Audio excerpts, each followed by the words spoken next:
जय हिंद साथी।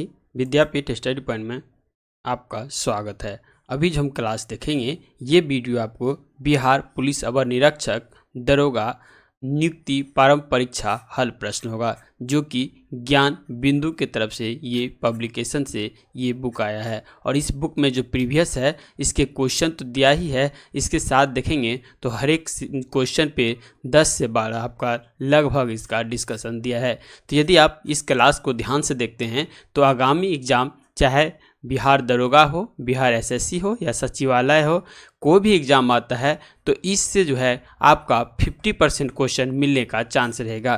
तो इस क्लास को ध्यान से देखिएगा, ठीक है।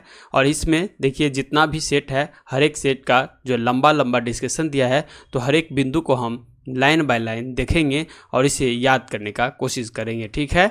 यदि वीडियो को 2 से 3 बार आप देखते हैं तो मुझे लगेगा जो आप जो है इसको याद कर लीजिएगा। और साथ ही इसका पीडीएफ टेलीग्राम पर हम अपलोड कर देंगे, तो वहां जाके आप इसको पहले पीडीएफ को रीड कर लीजिएगा, साथ ही इसका वीडियो देखिएगा, तो ये आपका बहुत ही बेनिफिट करेगा। तो चलिए हम आज का पहला क्वेश्चन शुरू करते हैं। तो देखेंगे पहला क्वेश्चन जो है, सत्रिया किस राज्य का शास्त्रीय नृत्य है। तो सत्रिया जो नृत्य है ये आपका असम का है। तो यहाँ पर देखेंगे दिया हुआ है डिस्कशन में, सत्रिया असम के शास्त्रीय नृत्य शैली है। यह 8 मुख्य भारतीय शास्त्रीय नृत्य परंपराओं में से एक है। अन्य शास्त्रीय नृत्य में देखेंगे तो पहला जो आता है ये आता है भारतनाट्यम। मुख्य रूप से दक्षिण भारत तमिलनाडु की शास्त्रीय नृत्य शैली है। इस नृत्य को सबसे प्राचीन नृत्य शैली माना जाता है। किसको? भारतनाट्यम को। नेक्स्ट देखते हैं, इसी में दिया है भारतनाट्यम के बारे में। इस नृत्य को तमिलनाडु में देवदासियों द्वारा विकसित व प्रसारित किया गया था। इनके कलाकार निम्न में से यामिनी कृष्णमूर्ति, सोनल मानकी सिंह, रुक्मणी देवी, मृणलिनी साराभाई थी। नेक्स्ट जो आता है ये आता है कुचिपुड़ी। सेकंड नंबर, कुचिपुड़ी जो है ये आंध्र प्रदेश की प्रसिद्ध नृत्य है। इसका आधार भरत मुनि का नाट्य शास्त्र है। इसके कलाकार का नाम यामिनी कृष्णमूर्ति, लक्ष्मी नारायण शास्त्री, राधा रेड्डी, राजा रेड्डी आदि हैं। तीसरा जो आता है ये आता है ओडिसी। ओडिसी देखेंगे तो यह उड़ीसा में प्रचलित नृत्य कला की प्राचीन शैली है। इसमें नृत्य के माध्यम से संपन्न का भाव धारण किए नर्तक ईश्वरी स्तुति करते हैं। नेक्स्ट इसमें दिया हुआ है, इसके प्रमुख कलाकार में सोनल मानसिंह, रानी कर आदि हैं। चौथा जो आता है ये आता है कथकली। कथकली केरल का सुप्रसिद्ध जो है शास्त्रीय नृत्य है। इसके कलाकार में बालोल नारायण मेनन, उदय शंकर, कृष्ण नायर और मृणलिनी साराभाई हैं। नेक्स्ट आता है कथक नृत्य। कथक नृत्य जो है ये उत्तर भारत का शास्त्रीय नृत्य है। कथक शब्द का अर्थ कथा को नृत्य रूप से कथन करना है। प्राचीन काल में कथक को कुशीलव के नाम से जाना जाता था। इस नृत्य के कलाकार निम्न हैं, जिसमें बिरजू महाराज है, लच्छू महाराज है, सुखदेव महाराज है, सितारा देवी है। वहीं देखेंगे तो गोपी कृष्ण है, शोभना नारायण है, मालविका सरकार आदि आते हैं। नेक्स्ट आता है मणिपुर नृत्य। मणिपुर नृत्य भारत का प्रमुख शास्त्रीय नृत्य है। इसका जो है नाम, इसकी उत्पत्ति स्थल मणिपुर के नाम पर पड़ा है। यह नृत्य मुख्यतः हिंदू वैष्णव प्रसंगों पर आधारित होता है, जिसमें राधा और कृष्ण की प्रेम प्रसंग प्रमुख है। नेक्स्ट आता है, इसके मुख्य कलाकार में अमली सिंह, आतंबल सिंह, नल कुमार सिंह, सावित्री मेहता, कलावती देवी, झावेरी बहनें, गोपाल सिंह आदि हैं। मोहिनी अट्टयम देखेंगे जो 7वें नंबर का है। मोहिनी अट्टयम यह केरल राज्य के 2 शास्त्रीय नृत्य में से एक है, जो अभी भी काफ़ी लोकप्रिय है। मोहिनी अट्टयम नृत्य जो है मोहिनी के नाम से बना है। मोहिनी रूप हिंदुओं की देवता भगवान विष्णु के धारण किया था, ताकि बुरी ताकत के ऊपर अच्छी ताकत की जीत हो सके। मोहिनी अट्टयम के कलाकार में कल्याणी अम्मा, भारती शिवाजी, रागिनी देवी, हेमा मालिनी और श्रीदेवी आदि आते हैं। नेक्स्ट देखेंगे, नेक्स्ट क्वेश्चन इसमें दिया हुआ है, ये ब्लैंक पेज आ गया है। नेक्स्ट क्वेश्चन 2 नंबर देखेंगे तो 2 नंबर क्वेश्चन दिया है, भारत का प्रथम उर्वरक संयंत्र स्थापित किया गया था। तो ये जो स्थापित किया गया था ये सिंदरी में स्थापित किया गया था। स्वतंत्र भारत का प्रथम जो है उर्वरक संयंत्र सिंदरी में 1951 ईस्वी में स्थापित किया गया था। भारत में प्रथम उर्वरक कारखाना 1906 ईस्वी में रानीपेटी तमिलनाडु में खोला गया था। भारत विश्व में उर्वरक का तीसरा सबसे बड़ा उत्पादक या उपभोक्ता देश है। चीन, अमेरिका एवं भारत विश्व में नाइट्रोजन युक्त उर्वरक मुख्य का उत्पादक देश है। पोटासियम फर्टिलाइजर की पूरी तरह आयात किया जाता है। नेक्स्ट दिया हुआ है, भारत में सरकारी स्वामित्व वाले पहले उर्वरक कारखाना की स्थापना 1951 ईस्वी में सिंदरी तत्कालीन बिहार में की गई थी। नेक्स्ट आता है, उर्वरक उद्योग के लिए नेफ्था, कोक, भट्टी गैस, हाइड्रोजन, प्राकृतिक गैस, एक फास्फेट जिस्म आदि कच्चा माल का प्रयोग होता है। नेक्स्ट आता है, बल्लारपुर इंडस्ट्रीज लिमिटेड कागज और कागज उत्पादन क्षेत्र की कंपनी है। यह महाराष्ट्र में स्थित है। राजमुंदरी आंध्र प्रदेश राज्य में है। गोदावरी नदी के तट पर स्थित है राजमुंदरी। राजमुंदरी में आता है क्या है, तो राजमुंदरी में एक चीज याद रखिएगा, शायद गन्ना प्रजनन केंद्र है, तो इसको आप एक बार देख लीजिएगा। मेरे हिसाब से वही चीजें यहाँ पे है। तीसरा क्वेश्चन जो देखेंगे, किसी तत्व के समस्थानिक से क्या तात्पर्य है, तो किसी तत्व के समस्थानी से उस तत्व के परमाणु जिनकी द्रव्यमान संख्या अलग अलग हो, तो ये चीज हो जाएगा, इसका आंसर ए हो जाएगा। उस तत्व के परमाणु जिनकी द्रव्यमान संख्या अलग अलग हो, तो समस्थानिक देखेंगे तत्व के परमाणु जिसकी परमाणु संख्या समान किंतु द्रव्यमान संख्या जो है असमान होते हैं, समस्थानिक कहलाते हैं। नेक्स्ट आता है, उसके जैसे एग्जाम्पल में दिया हुआ है, हाइड्रोजन के 3 समस्थानिक होते हैं। एक तो आता है प्रोटियम, दूसरा आता है ड्यूटेरियम और तीसरा आता है ट्राइटियम। हाइड्रोजन के समस्थानिक ट्राइटियम रेडियो सक्रियता के गुण प्रदर्शित करता है। सर्वाधिक समस्थानिक वाला तत्व जो होता है यह आपका पोलेनियम होता है, जिसका 27 समस्थानिक होता है। नेक्स्ट देखेंगे तो ये दिया है जो है ऑक्सीजन ओ, ये तीनों ऑक्सीजन के ही समस्थानिक हैं। समस्थानिकों के उपयोग देखेंगे, किसी पुराने कार्बन पदार्थों की आयु जानने में कार्बन के समस्थानिक जो है कार्बन 14 का प्रयोग किया जाता है। कैंसर के उपचार में कोबाल्ट के समस्थानिक कोबाल्ट 60 का प्रयोग किया जाता है। यूरेनियम के समस्थानिक यूरेनियम 235 का प्रयोग परमाणु भट्टी में ईंधन के रूप में होता है। वहीं घेंघा रोग के इलाज में आयोडीन के समस्थानिक आयोडीन 131 का प्रयोग किया जाता है। नेक्स्ट देखते हैं, संभारिक तत्व के परमाणु जिनकी द्रव्यमान संख्या समान किंतु परमाणु संख्या असमान होते हैं, उसे हम संभारिक कहते हैं।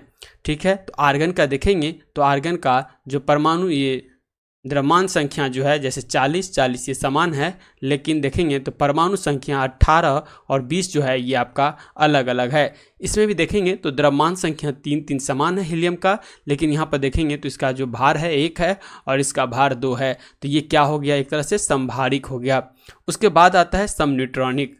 समान न्यूट्रॉन की संख्या वाले परमाणु को सम न्यूट्रॉनिक कहते हैं। इनके लिए परमाणु संख्या Z तथा परमाणु द्रव्यमान A दोनों का मान भिन्न भिन्न होता है, लेकिन देखेंगे तो ये आपका मास हो गया, Z परमाणु भार हो गया, का मान समान होता है।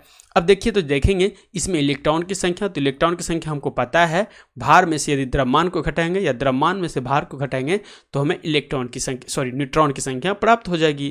तो यहाँ देखेंगे 7 है और यहाँ देखेंगे तो 3 है, तो इसको घटाएंगे तो कितना आ जाएगा, 4 आएगा। ठीक, अब यहाँ भी देखिएगा तो बेरियम का तो ये 8 है और ये 4, इसको घटाएंगे तो कितना आ जाएगा, 4 आ जाएगा, यानी इसका सम न्यूट्रॉन हो गया, क्या हो गया, न्यूट्रॉन की संख्या समान हो गया।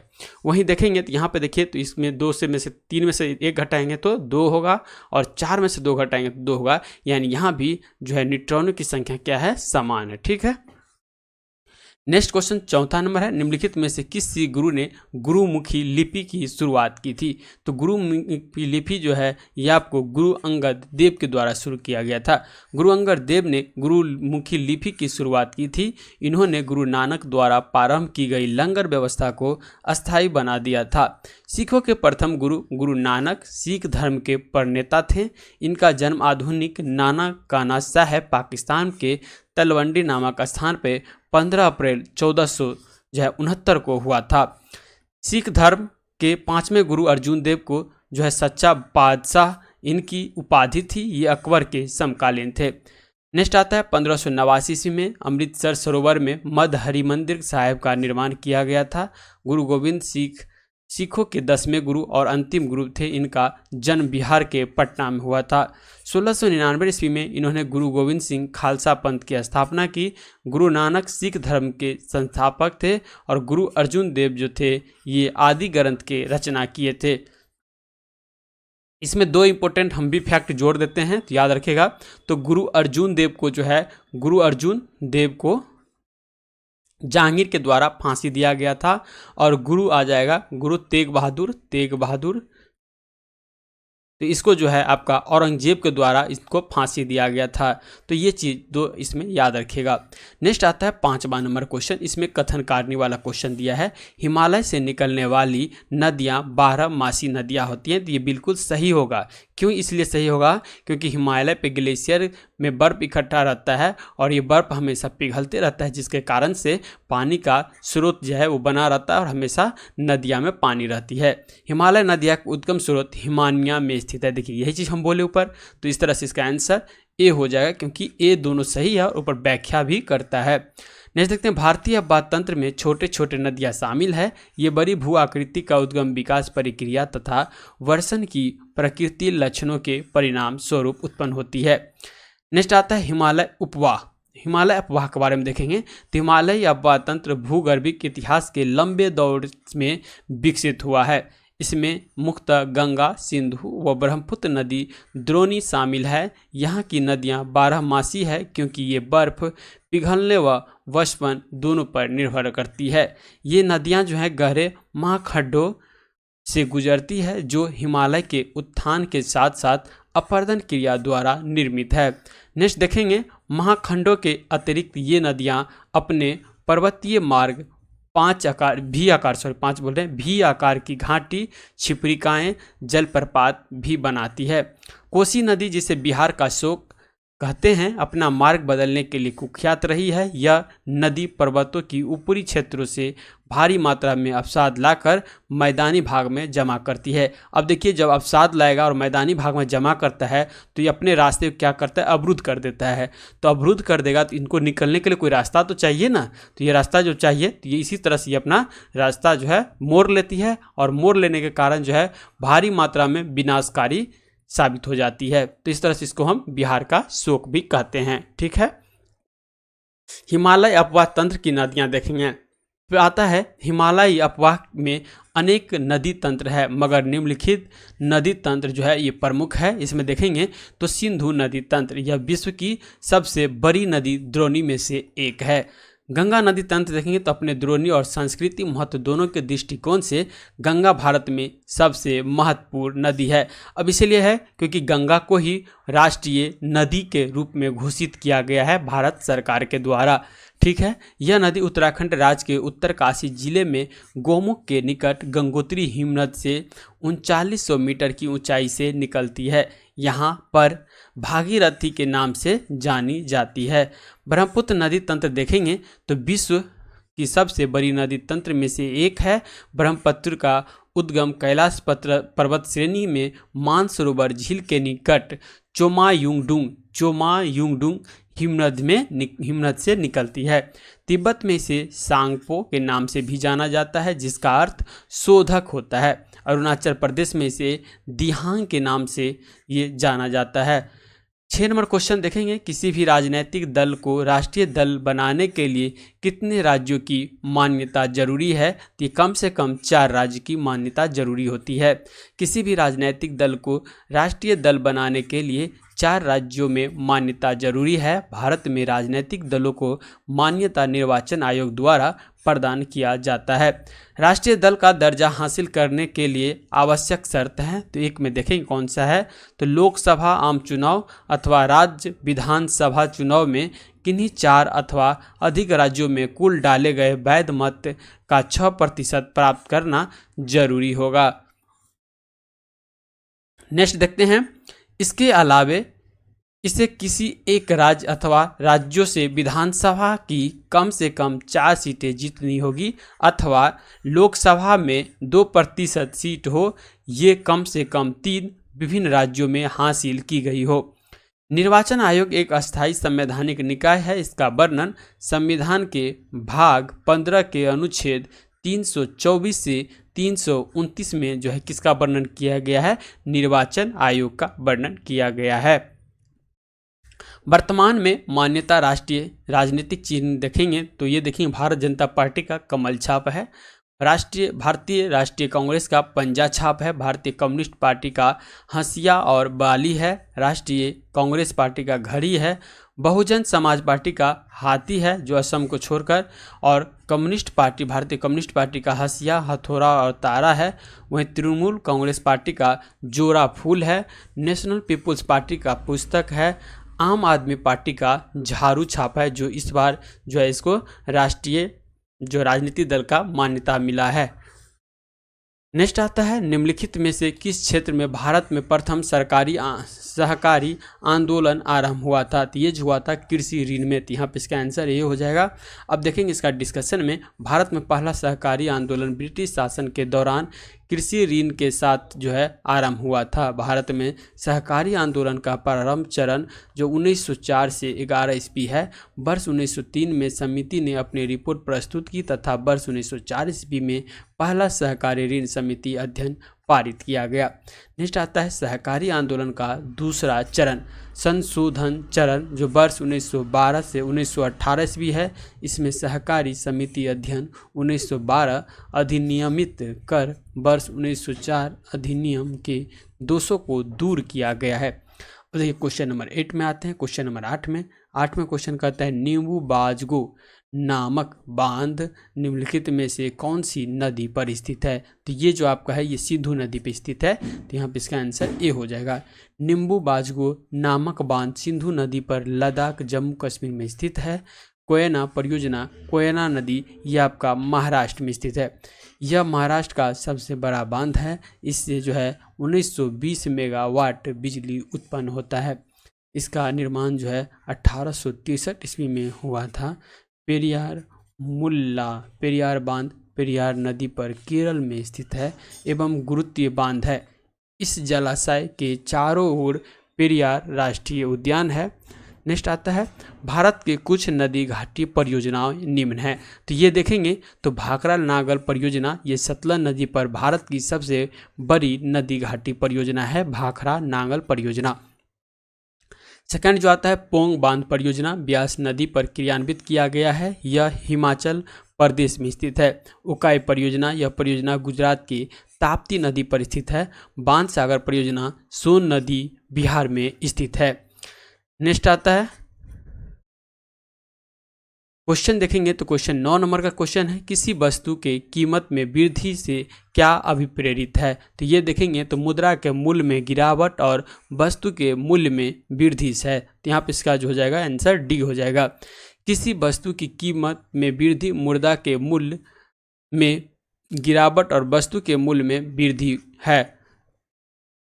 देखेंगे तो जब अर्थव्यवस्था में वस्तुओं एवं सेवाओं की आपूर्ति की अपेक्षा मुद्रा की आपूर्ति हो जाती है, तो अर्थात वस्तुओं व सेवाओं की आपूर्ति की अपेक्षा उसकी मांग अधिक होती है तो कीमतें सतत रूप में बढ़ती है और मुद्रा मूल्य जो है घटता है, जिसे हम मुद्रास्फीति कहा जाता है। जब कीमतों के समान स्तर में लगातार वृद्धि होने लगती है तो जो है वह मुद्रास्फीति की अवस्था कहलाती है। नेक्स्ट जो देखेंगे यह आता है मुद्रा के मूल्य एवं जो है क्रय शक्ति का कम होना या कमजोर होना मुद्रास्फीति की जो है अवस्था है। नेक्स्ट 10वां नंबर क्वेश्चन आता है। देखेंगे तो निम्नलिखित में से कौन सी पार्टी या संगठन डॉक्टर अंबेडकर द्वारा स्थापित नहीं किया गया था, इसमें से एक देखेंगे जो भीमराव अंबेडकर के द्वारा स्थापना नहीं किया गया था, तो ये कौन था, तो दलित समाज शोषण मुक्ति मोर्चा मंच। दलित समाज शोषण मुक्ति मोर्चा मंच की स्थापना डॉक्टर भीमराव अंबेडकर के द्वारा नहीं किया गया था। देखते हैं डॉक्टर भीमराव अंबेडकर ने 1920 ईस्वी में the all India depressed class federation की स्थापना किया था। 1924 में ही बहिष्कृत हितकर्मी सभा की स्थापना किए थे और समाज समता संघ की स्थापना किए थे। 1942 में अनुसूचित जाति परिसंघ की स्थापना किए, भारतीय रिपब्लिक पार्टी एवं बौद्ध महासभा की स्थापना किए थे, तो यहाँ पे ये हो जाएगा। नेक्स्ट आता है 11 नंबर क्वेश्चन। 11 नंबर क्वेश्चन कह रहा है संस्थाएं और संघ बनाने का अधिकार किस प्रकार का अधिकार है। तो ये देखेंगे तो केवल नागरिक के लिए सुनिश्चित स्वतंत्र अधिकार है। तो यहाँ पे इसका आंसर बी हो जाएगा। केवल नागरिकों के लिए सुनिश्चित स्वतंत्र अधिकार है। व्यक्तिगत स्वतंत्रता सभी मौलिक अधिकारों में सर्वाधिक महत्वपूर्ण है। इसी को अक्षुण्ण रखने के लिए भारतीय संविधान में अनुच्छेद 19 से 22 तक व्यक्तिगत स्वतंत्रता से संबंधित प्रावधान किए गए हैं, जो मौलिक अधिकार के भाग का मेरुदंड है। नेक्स्ट आता है अनुच्छेद 19 के बारे में कुछ दिया है, जिसमें 6 तरह की स्वतंत्रता की चर्चा की गई है। 19 को 1 में देखेंगे तो बोलने अथवा प्रेस की स्वतंत्रता है। 19 के बी में देखेंगे तो शांतिपूर्वक एकत्रित होने सभा करने की स्वतंत्रता है। 19 के सी में देखेंगे तो संघ बनाने की स्वतंत्रता दिया गया है। 19 के डी में देखेंगे तो देश के किसी भी क्षेत्र में आवागमन की स्वतंत्रता है। वही अनुच्छेद 19 की ई में देखेंगे तो देश के किसी भी क्षेत्र में निवास करने और बसने की स्वतंत्रता दिया गया है। वही 6 नंबर देखेंगे तो अनुच्छेद 19 के जी में कोई भी व्यापार एवं जीविका चलाने की स्वतंत्रता है। यहाँ नोट दिया है कुछ इंपॉर्टेंट में, मूल संविधान में 7 प्रकार की स्वतंत्रता का अधिकार दिया गया था, लेकिन अनुच्छेद 19 के एफ संपत्ति का अधिकार 44वां संविधान संशोधन 1978 के द्वारा हटा दिया गया तथा इसे अनुच्छेद 300 के क के अंतर्गत कानूनी अधिकार के रूप में इसे रखा गया है। नेक्स्ट क्वेश्चन देखते हैं। नेक्स्ट क्वेश्चन 12 नंबर क्वेश्चन आता है। 12 नंबर क्वेश्चन कर रहा है ओजोन क्षेत्र से आप क्या समझते हैं या क्या तात्पर्य है। तो इसका देखेंगे तो समताप मंडल में ओजोन परत की मोटाई कम होना, तो ये इससे संबंधित है। इसका व्याख्या देखेंगे तो कह रहा है समताप मंडल में ओजोन परत की मोटाई कम होना। ओजोन क्षेत्र का तात्पर्य ओजोन परत का अवक्षय होना है। समताप मंडल में ऊपरी भाग में पाए जाने वाले ओजोन परत सूर्य के पराबैंगनी किरण को अवशोषित करती है। इन किरणों से आंखों के रोग तथा त्वचा कैंसर होने की खतरा रहता है। कृषि एवं जलवायु पर भी बुरा प्रभाव पड़ता है। नेक्स्ट देखेंगे, कह रहा है ओजोन परत से सूर्य की पराबैंगनी किरणें को 70 से 90% तरंगे छन जाती है। ओजोन परत में छिद्र सर्वप्रथम फॉरमैन द्वारा 1973 ईस्वी में अटलांटिका के ऊपर देखा गया था। यहाँ सितंबर व अक्टूबर के दौरान की वृद्धि होती थी। ओजोन परत के छिद्र होने के प्रमुख कारण देखेंगे तो फ्लोरीन है। इसकी उत्पत्ति क्लोरोफ्लोरोकार्बन, हेलोजेंस व इनसे संबंधित कुछ अन्य पदार्थों कार्बन टेट्राक्लोरीन व मिथाइल क्लोरोफॉर्म जैसे रसायन से होता है। ओजोन में बढ़ते छिद्रों को रोकने के लिए 1987 में मॉन्ट्रियल कनाडा में एक अंतर्राष्ट्रीय सम्मेलन का आयोजन किया गया था। 13वां क्वेश्चन देखेंगे संयुक्त राष्ट्र संघ की दिवस कब मनाया जाता है। तो ये जो मनाया जाता है 24 अक्टूबर को। संयुक्त राष्ट्र संघ की स्थापना 24 अक्टूबर 1945 को हुई थी। इस कारण संयुक्त राष्ट्र संघ 24 अक्टूबर को मनाया जाता है। संयुक्त राष्ट्र संघ का मुख्यालय न्यूयॉर्क शहर में स्थित है। न्यूयॉर्क शहर कभी कभी पूछ देता है कौन नदी के किनारे है, तो याद रखिएगा हडसन नदी के किनारे न्यूयॉर्क शहर है। संयुक्त राष्ट्र संघ का कार्य करने की भाषा अंग्रेजी और फ्रेंच है। 4 और भाषाएं जिन्हें राष्ट्र संघ की मान्यता प्राप्त है उसमें चीन, रशियन, अरबी और स्पेनिश है। संयुक्त राष्ट्र संघ में 6 अंग हैं। इनके प्रकार देखेंगे तो महासभा, सुरक्षा परिषद, आर्थिक एवं सामाजिक परिषद, प्रन्यास परिषद और देखेंगे तो अंतर्राष्ट्रीय न्यायालय और सचिवालय है। अंतर्राष्ट्रीय पूछ लेते हैं कहीं कहाँ पे है, तो ये द हेग में अंतर्राष्ट्रीय न्यायालय का मुख्यालय है। वर्तमान में संयुक्त राष्ट्र महासभा के 77वें अध्यक्ष ये कासावा कोरोसी हंगरी का रहने वाले हैं। संयुक्त राष्ट्र संघ के वर्तमान महासचिव ये आपका एंटोनियो गुतेरेस है और ये पूछता है कहाँ का है, तो आपका पुत्र गाल का है। तो ये चीज़ भी याद रखना इम्पोर्टेंट है। क्वेश्चन नंबर 14 देखेंगे तो सूची 1 को सूची 2 से मिलान करने के लिए बाघ आरक्षित क्षेत्र और राज्य देखेंगे। तो देखिएगा इंद्रावती दिया है, तो इंद्रावती आपका हो जाएगा जो कि छत्तीसगढ़ में स्थित है। इंद्रावती।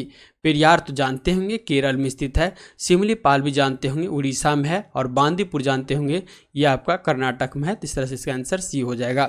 पेरियार अभयारण्य, पेरियार राष्ट्रीय उद्यान केरल इडुक्की में स्थित है। महत्वपूर्ण बाघ हाथी के लिए आरक्षित क्षेत्र है।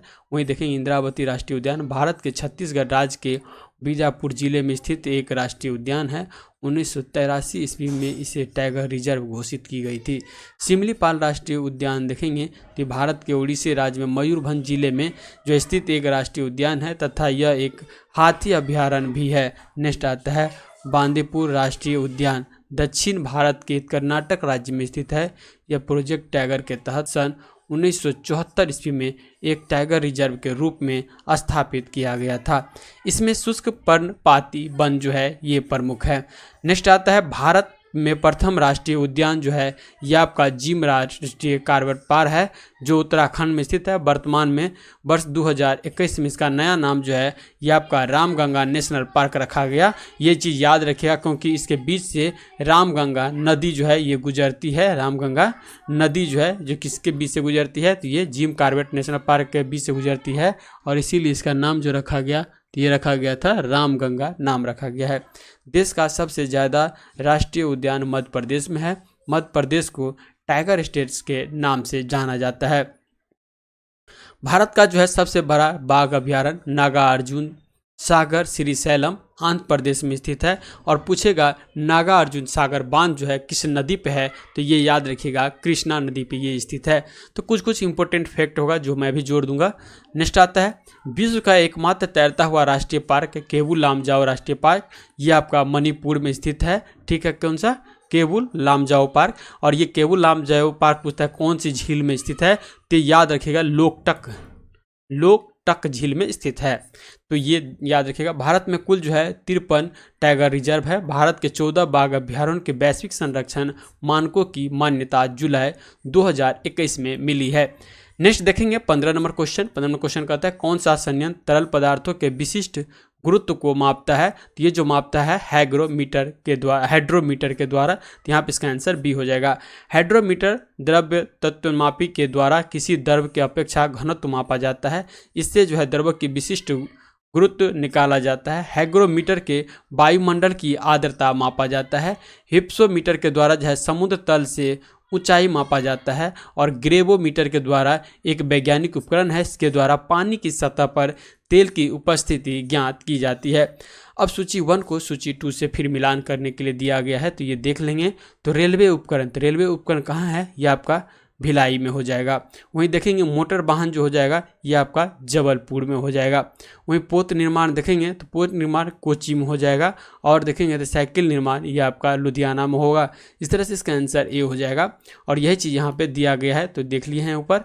पोत निर्माण स्थल कोचिंग, इसे अरब सागर की रानी के लोकप्रिय नाम से भी जाना जाता है। वेम्बनाड कयाल के मुहाने पर स्थित कोची पत्तन एक प्राकृतिक पत्तन का उदाहरण है। इसे पूरब का बेसिन कहा जाने वाला यह बंदरगाह केरल के मालाबार तट के बेलीगटन द्वीप पर स्थित है। इस बंदरगाह के निकट एक जलयान निर्माणशाला व पेट्रोलियम शोधकशाला स्थापित की गई है। नेक्स्ट देखेंगे तो भिलाई शहर छत्तीसगढ़ राज्य में स्थित है। भिलाई संयंत्र का यहाँ जो है स्थित है। और 1955 में दूसरी पंचवर्षीय योजना लाया गया था। और भिलाई जो था यह आपके रूस के सहयोग से इसका स्थापना किया गया था। यह रेल के पटरियां और भारी इस्पात प्लेटों का प्रमुख निर्माण है। जबलपुर मध्य प्रदेश राज्य का एक शहर है। यहाँ जो है मध्य प्रदेश का उच्च न्यायालय स्थित है। यहाँ जो देखेंगे तोपगाड़ी बनाने का केंद्र कारखाना है।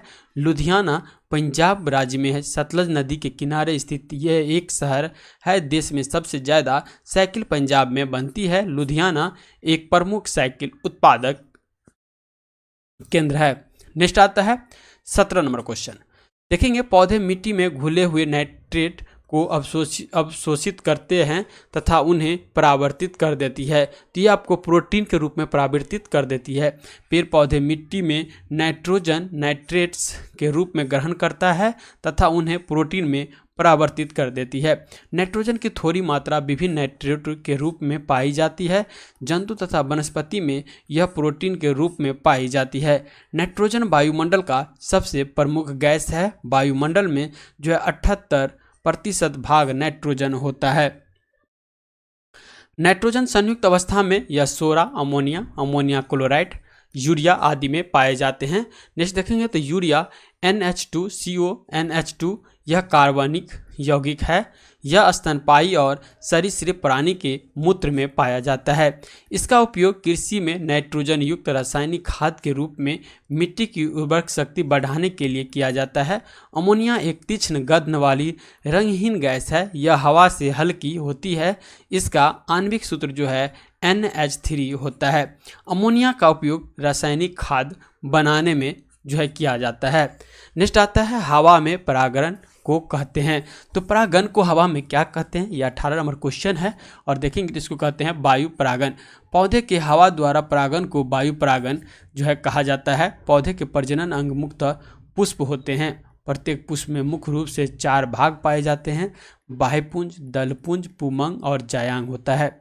पुष्प के पुमंग और जायांग प्रजनन क्रियाओं में भाग लेते हैं। इन्हें जो है आवश्यक अंग कहा जाता है। इसे ही जनन नंग अंग जो है कहा जाता है।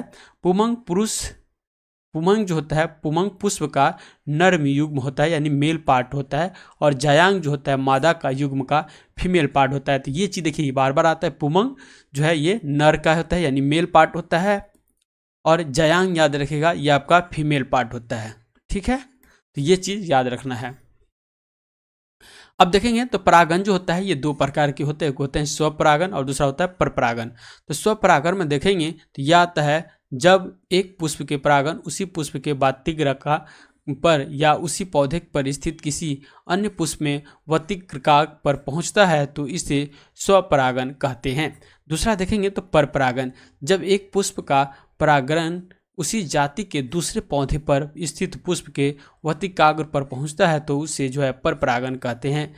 परपरागण की विधियां देखेंगे तो वायु परागण, वायु के द्वारा परागण, कीट देखेंगे तो कीट के द्वारा परागण, जल देखेंगे तो जल के द्वारा परागण, जंतु देखेंगे तो जंतु के द्वारा परागण, पक्षी देखेंगे तो पक्षी के द्वारा परागण होता है। अब 19 नंबर क्वेश्चन जो कह रहा है युवा जो किसी प्रधानमंत्री कौशल विकास योजना के अंतर्गत एक कौशल विकास कार्यक्रम है जिससे के द्वारा जो है प्रारंभ किया गया था। तो ये जो किया गया था दिल्ली पुलिस के द्वारा। तो 2017 का ये करंट अफेयर का क्वेश्चन है। तो इस सब को इतना देखना इंपॉर्टेंट नहीं है, ठीक है, क्योंकि करंट अफेयर तो चेंज होते रहता है। अब जो सेट में आएगा तो जो अभी करंट अफेयर चलेगा उसके द्वारा चला गया। और देखेंगे तो दिल्ली, इसका फिर भी देख लेते हैं। दिल्ली पुलिस ने अगस्त 2017 में प्रधानमंत्री कौशल विकास योजना के अंतर्गत एक कौशल विकास कार्यक्रम युवा की शुरुआत की थी। इस पहल के उद्देश्य युवाओं की योग्यता क्षमता के अनुसार कौशल उन्नत करते हुए उनके साथ संपर्क साधना किया गया था। तो ये चीज़ देख लीजिएगा। नेक्स्ट आता है 20 नंबर क्वेश्चन, यह आता है केसर का मुख्य उत्पादन केंद्र कौन सा है। तो केसर हम जानते हैं केसर का सिर्फ जम्मू कश्मीर में इसका उत्पादन होता है। भारत में केसर का मुख्य उत्पादन राज्य जो है ये आपका जम्मू कश्मीर है। पूरे विश्व में केसर के उत्पादन में ईरान जो है ये आपका प्रथम स्थान पे है। केसर विश्व का सबसे कीमती पौधा है। इसका वैज्ञानिक का नाम देखेंगे तो ये होता है क्रोकस सेटाइवस, क्रोकस सेटाइवस, ठीक है, ये याद रखिएगा। इसका उपयोग मक्खन आदि खाद्य द्वारा में वर्णन एवं स्वाद लाने के लिए किया जाता है। कश्मीरी केसर को जीआई टैग प्राप्त हुआ है। G1 जो है भौगोलिक संकेत होता है जो आपको 10 साल के लिए दिया जाता है। तो ये चीज़ याद रखिएगा। नेक्स्ट देखिएगा, जल शोधन का कौन सा तरीका सूक्ष्म जीवों को नष्ट नहीं करता है। तो ये करता है निस्यंदन। तो यहाँ पे याद रखिएगा बी हो जाएगा। निस्यंदन वह प्रक्रिया के द्वारा जल में मौजूद सूक्ष्म जीवों को नष्ट नहीं किया जाता है, बाद में कि उबालना इसके द्वारा होता है। क्लोरीनीकरण ये जानते होंगे वाटर को साफ करने के लिए, और परावैज्ञानिक किरणों के द्वारा भी जीवाणु के नष्ट किया जाता है। तो जल के शुद्धि करने का प्रमुख उपाय या विधियां में देख लेते हैं। तो जैसे RO सिस्टम, इसके द्वारा साफ पानी में बैक्टीरिया होने की आशंका बहुत कम होती है। यह पेयजल को साफ करने का उच्च स्तरीय तरीका है। यह गंदगी, धूल, बैक्टीरिया आदि से पानी को मुक्त कर शुद्ध और मीठा बनाता है। दूसरा देखेंगे तो UV रेडिएशन सिस्टम, इसमें पानी में मौजूद वायरस और बैक्टीरिया के DNA को अव्यवस्थित हो जाता है और साथ ही हानिकारक बैक्टीरिया भी मर जाता है। नेक्स्ट आता है क्लोरीकरण, इसके जरिए पानी साफ किया जाता है। विभिन्न नगरों एवं सरकारी उपकरणों में जलपूर्ति के दौरान यह प्रक्रिया अपनाई जाती है। इससे पानी शुद्ध होने पर उनमें रंग और सुगंध में परिवर्तन आ जाता है और यह पानी में मौजूद हानिकारक बैक्टीरिया को जो है नष्ट कर देता है। चौथा जो विधि है यह है जल को उबालने। जल को उबालने से जल के अधिकांश कीटाणु नष्ट हो जाते हैं, परंतु इस विधि द्वारा केवल सीमित मात्रा में ही जल को शुद्ध किया जा सकता है। अब देखिए फुल फॉर्म आ गया, ठीक है। तो NSDL का पूरा फुल फॉर्म पूछता है, तो इसको जानते हैं नेशनल सिक्योरिटी डिपोजिटरी लिमिटेड होता है, तो ये यहाँ पे इसका आंसर डी हो जाएगा। अब यही चीज़ इसके बारे में दिया है तो देख लेंगे, ये इंपॉर्टेंट नहीं है इतना। नेक्स्ट नंबर देखते हैं, कीट दंश से होने वाली खुजली किसके कारण होता है। तो ये हम जानते हैं कीट या चींटी काटता है तो फॉर्मिक अम्ल के कारण जो है हमको खुजली होता है। लैक्टिक अम्ल यहाँ देख लेंगे, तो यहाँ पे सब डिस्कशन दिया है, इसको ही देख लेते हैं। कीट दंश से होने वाली खुजली फॉर्मिक अम्ल से होता है। एसिटिक अम्ल यह एक सरलतम कार्बोलेजिक अम्ल है, इसके कारण से सिरका में खट्टा स्वाद, तीखी खुशबू आती है, इसे एथेनोइक अम्ल के नाम से जाना जाता है। दूसरा देखेंगे तो लैक्टिक अम्ल वाटर सॉल्युबल होता है, ये स्किन से जुड़ी परेशानियों को छुटकारा दिलाते हुए त्वचा को ग्लोइंग और रेडिएंटी रखने में सहयोग करता है। कौन? लैक्टिक अम्ल। और लैक्टिक अम्ल पाया जाता है खास करके दूध में लैक्टिक अम्ल पाया जाता है, तो ये चीज़ याद रखिएगा। नेक्स्ट कहता है निम्नलिखित हस्तियों पर विचार कीजिए, तो इसमें से कौन कौन सी जो है जो थिएटर से जुड़े हुए हस्तियां हैं। तो इसमें देखेंगे तो आपका हो जाएगा नासिरुद्दीन शाह ये भी है, गिरीश कर्नाड ये भी है, डॉली ठाकुर ये भी है और मकरदंद देशपांडे ये भी है। इस तरह से इसका आंसर डी हो जाएगा। नेक्स्ट देखते हैं, महात्मा गांधी राष्ट्रीय समुद्री उद्यान कहाँ अवस्थित है। तो ये जो आपका पोर्ट ब्लेयर जो है कहाँ पे है? Port Blair. पोर्ट ब्लेयर आपको अंडमान की राजधानी है, अंडमान की राजधानी है, जो किस द्वीप पे है कभी कभी ये पूछ लेता है, कभी कभी अंडमान के द्वीप पूछ लेगा, ठीक है। तो एक हो गया अंडमान, उत्तरी अंडमान, दूसरा हो गया मध्य अंडमान, तीसरा हो गया दक्षिणी अंडमान और चौथा हो गया लिटिल अंडमान। तो ये जो आता है दक्षिणी अंडमान, इस पे ही पोर्ट ब्लेयर स्थित है, ठीक है। अब आगे देख लेते हैं, महात्मा गांधी राष्ट्रीय उद्यान जो है अंडमान द्वीप समूह पर वांडूर के पास है, इसीलिए इसे वांडूर राष्ट्रीय उद्यान के रूप में भी जाना जाता है। यह पोर्ट ब्लेयर में स्थित है। इसकी स्थापना 1983 में समुद्री जल की रक्षा के लिए वन्य जीव संरक्षण अधिनियम 1972 के तहत की गई थी। उद्यान में दो प्रमुख नदियां देखेंगे, द्वीप समूह है, जो कि द्वीप में देखेंगे तो एक तो है लैब्रिथिन द्वीप समूह और दूसरा देखेंगे तो वनस्पति का प्रकार और संरचना द्वीप के से द्वीप का तक का भिन्न है। अंडमान एवं निकोबार द्वीप समूह यह बंगाल की खाड़ी में स्थित है, जिसकी राजधानी पोर्ट ब्लेयर है, जो दक्षिणी अंडमान पे स्थित है। यही चीज़ हम आपको ऊपर बताए थे। दोनों अंडमान 10 डिग्री उत्तरी अक्षांश स्थित है। अंडमान 10 डिग्री उत्तरी अक्षांश के उत्तर में स्थित है। द्वीपों को अंडमान द्वीप समूह और 10 डिग्री के उत्तरी अक्षांश के दक्षिण स्थित द्वीपों को जो है निकोबार द्वीप समूह कहते हैं। देखेंगे अंडमान निकोबार के द्वीप समूह में 96 वन्यजीव अभ्यारण्य, 9 राष्ट्रीय पार्क और तथा जैव संरक्षित क्षेत्र है। रानी झांसी मैरीन राष्ट्रीय उद्यान जो है यह अंडमान में स्थित है। पिरोटन द्वीप अरब सागर में स्थित है। यह द्वीप गुजरात के पास जामनगर जिले के पास स्थित है। पिरोटन द्वीप मरीन नेशनल पार्क भाग पे है और यह पहला भारतीय का समुद्री अभ्यारण्य है, जिसकी स्थापना जो है 1980 ईस्वी में हुआ था। यह एक दार्शनिक स्थल भी है। नेक्स्ट आता है गंगा सागर ये द्वीप गंगा सागर संगम भी कहलाता है। यह जो है बंगाल की खाड़ी में कोलकाता से 150 किलोमीटर दक्षिण में एक द्वीप है। इसे गंगा नदी का सागर के संगम माना जाता है। इस द्वीप में बंगाल टाइगर का प्राकृतिक आवास है। रामेश्वर तमिलनाडु राज्य में स्थित एक शांत शहर है और यह कारामाती पंबन द्वीप का हिस्सा है। यह शहर पंबन चैनल के माध्यम से देश के अन्य भाग से जोड़ता है। अंडमान निकोबार द्वीप समूह में जो है सेटलीज जनजाति पाई जाती है, तो ये आप याद रखिएगा। 26 नंबर क्वेश्चन देखते हैं, कुछ नहीं में से कुछ का सर्जन किस नियम के विरुद्ध है। तो ये देखेंगे द्रव्यमान ऊर्जा संरक्षण के विरुद्ध है। अब देखेंगे तो कुछ का निर्माण कुछ नहीं से कुछ नहीं का आता नियम के विरुद्ध है, अर्थात ऊर्जा के संरक्षण है, जो बताता है कि पृथक तंत्र कुल ऊर्जा परावर्तित नहीं हो सकती है। नेक्स्ट है आइंस्टीन ने बताया कि द्रव्यमान और ऊर्जा दो अलग अलग स्वरूप नहीं हैं, इसके एक दूसरे में परावर्तित किया जा सकता है। दूसरा देखेंगे तो द्रव्यमान द्वारा अनुपात के अनुसार द्रव्यमान ऊर्जा में और ऊर्जा के पुनः द्रव्यमान में परिवर्तन किया जा सकता है। नेक्स्ट क्वेश्चन देखते हैं, भूमध्य रेखा निम्नलिखित में से किस देश से होकर नहीं गुजरती है। तो भूमध्य रेखा जो है इसका एक ट्रिक भी है, तो इसको भी याद करिएगा तो आप उससे ये आ जाएगा। तो ट्रिक का वीडियो जो है जो 7 मिनट का होगा, 7 मिनट के आसपास का वीडियो है, उसको जा करके देख लीजिएगा तो आपको इससे याद हो जाएगा। ठीक है, तो यहाँ पे क्या हो जाएगा आंसर, मैक्सिको हो जाएगा। नेक्स्ट आता है, मैक्सिको उत्तरी अमेरिका में स्थित एक देश है जहाँ से भूमध्य रेखा नहीं गुजरती है। देखेंगे 0 डिग्री अक्षांश पर खींची हुई रेखा भूमध्य विषुवत रेखा कहलाती है। वहीं देखेंगे 21 मार्च 23 सितंबर को सूर्य की किरणों भूमध्य रेखा पर चमकती है। नेक्स्ट आता है, विषुवत रेखा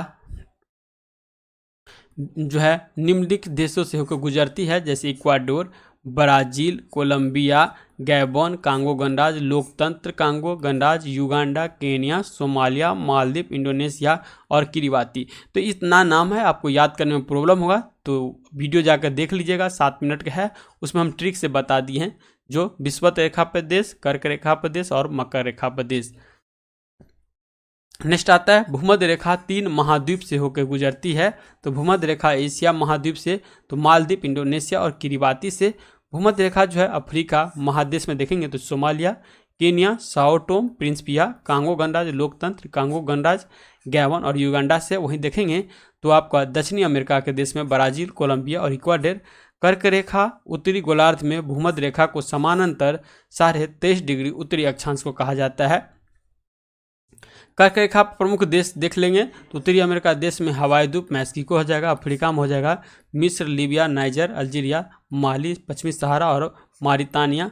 एशिया में देखेंगे तो ताइवान, चीन, म्यांमार, बांग्लादेश, भारत, ओमान, संयुक्त अरब अमीरात और सऊदी अरब। देखिए इस तरह से ये नाम याद करने में बहुत डिफिकल्ट हो जाएगा, आप नाम याद नहीं कर सकते हैं तो आप ट्रिक से याद करिएगा। तो वो वीडियो जा करके देख लीजिएगा जहाँ पे ट्रिक से हम जो है ये देश का नाम बताए हैं, तो आपको याद करने में बिल्कुल कठिनाइयाँ नहीं होगी और इंटरटेनमेंट करते ही देखते देखते ये आपको याद हो जाएगा।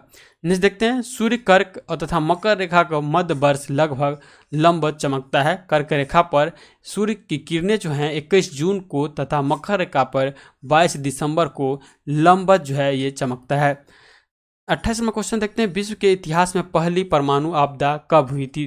तो ये हुआ था 6 अगस्त 1945 को। अमेरिका के द्वारा 6 अगस्त 1945 को ही आपके जापान के हिरोशिमा पे बम गिराया गया था, हिरोशिमा पे। ठीक है, और 6 अगस्त के बाद जाइएगा तो इसमें जोड़ दीजिएगा 3 तो हो जाएगा 9 अगस्त। 9 अगस्त पे जो है आपका नागासाकी पे जो है बम गिराया था, नागासाकी पे। अब कभी कभी पूछता है तो यहाँ पे जो गिराया गया था कौन सा और यहाँ पे कौन सा, तो यहाँ पे जो गिराया गया था यूरेनियम 235। ठीक है, और यहाँ पे जो गिराया गया था पोलेनियम 239। तो ये भी चीज़ याद रखिएगा। ठीक, यही चीज़ यहाँ दिया है, परमाणु बम नाभ के विखंडन के सिद्धांत पर आधारित है।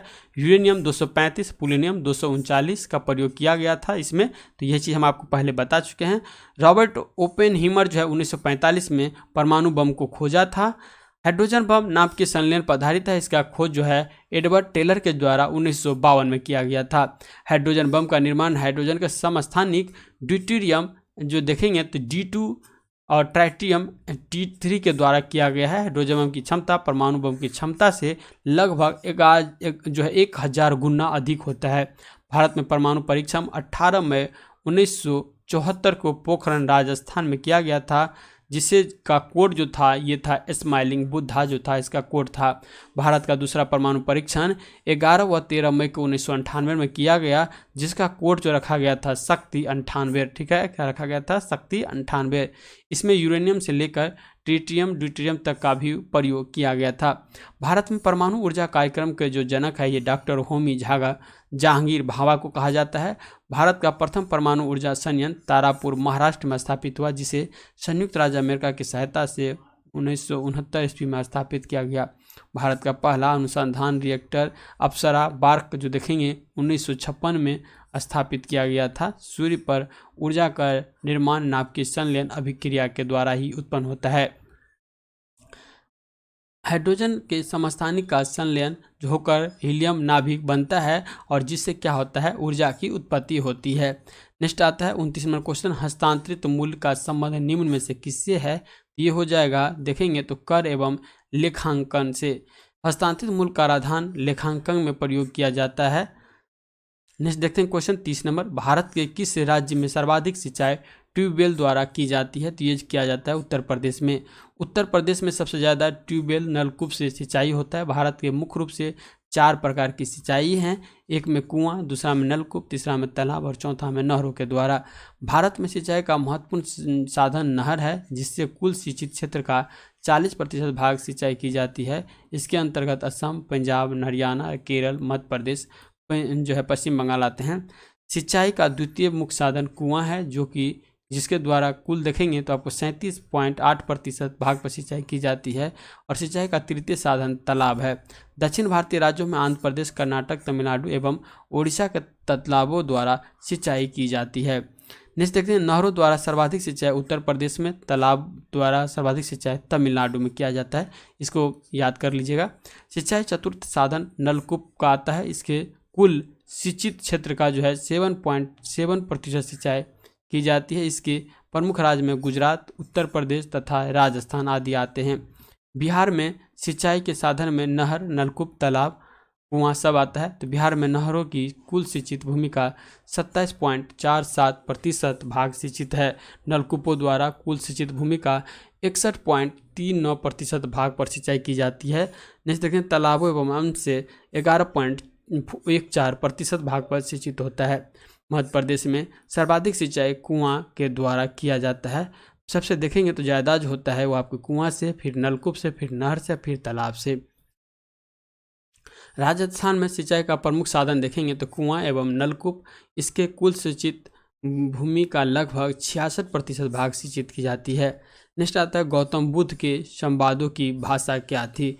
तो गौतम बुद्ध जो था गौतम बुद्ध याद रखिएगा पाली में, और प्राकृत जो हो जाएगा ये हो जाएगा जैन धर्म के बारे में।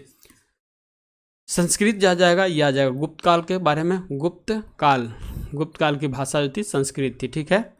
नेक्स्ट याद रखिए, गौतम बुद्ध का संवादों की पाली भाषा का प्रयोग किया गया। महावीर संवादों का भाषा प्राकृतिक थी। प्राकृतिक भारतीय आर्य भाषा मध्ययुगीन के अनेक प्रादेशिक भाषाएं विकसित हुई। उनका सामान्य नाम प्राकृतिक है। उन भाषाओं में जो साहित्य रचे गए थे उन्हें प्राकृतिक साहित्य कहते हैं। पाली में देखेंगे तो यह प्राचीन उत्तर भारत के लोगों भाषा थी, जिसे पूर्व में बिहार के से पश्चिम हरियाणा, राजस्थान तक, और उत्तर में नेपाल, उत्तर प्रदेश से दक्षिण में मध्य प्रदेश तक बोली जाती थी। इस भाषा में बौद्ध साहित्य त्रिपिटक का जो है रचना किया गया है। संस्कृत देखेंगे तो ये उपमहाद्वीप में है और हिंद आर्य द्वारा आधुनिक भारतीय भाषा इसे उत्पत्ति की थी। मगधी देखेंगे तो यह भारत के मध्यवर्ती बोली जाने वाली एक प्रमुख भाषा है, जिसके संबंध भोजपुरी और मैथिली भाषा से है। देखिए, जो इम्पोर्टेंट होता है उसको हम डिस्कशन कर देते हैं, और जो इम्पोर्टेंट मुझे नहीं लगता है उसको हम जो है थोड़ा फास्ट में निकल जाते हैं, क्योंकि बहुत लंबा वीडियो बनाने से क्या हो जाता है ना, बोरिंग हो जाता है। तो आप भी देखिएगा और देखने में लगेगा कि बहुत ज़्यादा जो है डीपली जा रहा है तो बोरिंग लगेगा। इसीलिए जो है जो इम्पोर्टेंट फैक्ट है उसको हम बहुत अच्छा से बताते हैं, और जो नहीं लगता है इम्पोर्टेंट उसको जो है स्पीक करने का स्पीड बढ़ा के उसको बता ही देते हैं। और नेक्स्ट क्वेश्चन पे चलते हैं। फिर विश्व एड्स दिवस निम्नलिखित में से किस तारीख को मनाया जाता है? तो विश्व एड्स दिवस जो हम लोग ऐसे ही जानते हैं 1 दिसंबर को मनाया जाता है, ठीक है। तो अब यहाँ देखेंगे तो मई में विश्व मजदूर दिवस मनाया जाता है 1 मई को। 10 जनवरी को विश्व हिंदी दिवस, 12 जनवरी को भारतीय युवा दिवस। तो यहाँ पर 12 जनवरी, 15 जनवरी को जो है थल सेना दिवस, ये याद रखिएगा। 28 फरवरी को राष्ट्रीय विज्ञान दिवस, 12 अगस्त को याद रखिएगा अंतर्राष्ट्रीय युवा दिवस, 29 अगस्त को जो है राष्ट्रीय खेल दिवस, और 14 सितंबर को हिंदी दिवस के रूप में मनाते हैं। नेक्स्ट देखेंगे तो एड्स के बारे में हर उम्र के लोगों के बीच जागरूकता बढ़ाना है विश्व एड्स दिवस के लिए। और सबसे पहले विश्व एड्स दिवस का वैश्विक स्तर मनाने का शुरुआत WHO के द्वारा 1988 में किया गया था। नेक्स्ट देखेंगे, निम्नलिखित में से कौन रक्षा मंत्रालय के विभाग हैं? तो ये जो देखेंगे रक्षा मंत्रालय का विभाग, रक्षा विभाग, रक्षा अनुसंधान एवं विकास विभाग ये भी है, ठीक है। उसके बाद देखेंगे तो रक्षा उत्पादन विभाग भी है, जबकि रक्षा वित्त विभाग नहीं है। तो यहाँ पे इसका आंसर बी होगा। यह चीज़ यहाँ दिया हुआ है, ठीक है। तो ये सब देखना इतना इम्पोर्टेंट नहीं है, इसको हम स्किप कर लेते हैं क्योंकि बहुत ज़्यादा डीपली गया है, तो इतना पढ़ने की भी ज़रूरत नहीं है। यहाँ पे देख लेंगे खाली एक दिया है, वर्तमान में भारत के रक्षा मंत्री कौन है? तो श्री राजनाथ सिंह हैं, ठीक है। अब नेक्स्ट क्वेश्चन 34 नंबर देखते हैं। निम्नलिखित में से किस शहर में बांग्लादेश द्वारा नया कूटनीतिक केंद्र जो है डिप्लोमेटिक स्टेशन का खोला गया था? तो ये आपको चेन्नई में बांग्लादेश द्वारा अपना नया कूटनीतिक केंद्र चेन्नई में खोलने की घोषणा जो है 7 अगस्त 2017 को की गई थी। तो देखिए ये सब तो करंट है, ये सब क्वेश्चन आना है नहीं, क्योंकि करंट तो हमेशा चेंज होते रहता है और 12 से 13 कम से कम आपको करंट की क्वेश्चन आएगा, तो करंट से आप अपडेट रहिएगा, ये सब इतना इंपॉर्टेंट नहीं है। फुटबॉल में ध्यानचंद पुरस्कार 2017 किसे सम्मानित किया गया था? तो ये भी क्वेश्चन आने की बिल्कुल चांस नहीं है, क्योंकि 2022 का ध्यानचंद पुरस्कार, हाँ ये क्वेश्चन आएगा, जो ध्यानचंद पुरस्कार था उसका पहला नाम जो था ये कौन सा था? इससे ही राजीव गांधी पुरस्कार नाम था और अभी चेंज कर दिया गया। और इसमें पूछता है जो कितना प्राइज जो है मनी दिया जाता है, तो इसमें आपको नगद राशि जो है आपको समथिंग 25 लाख के आसपास दिया जाता है।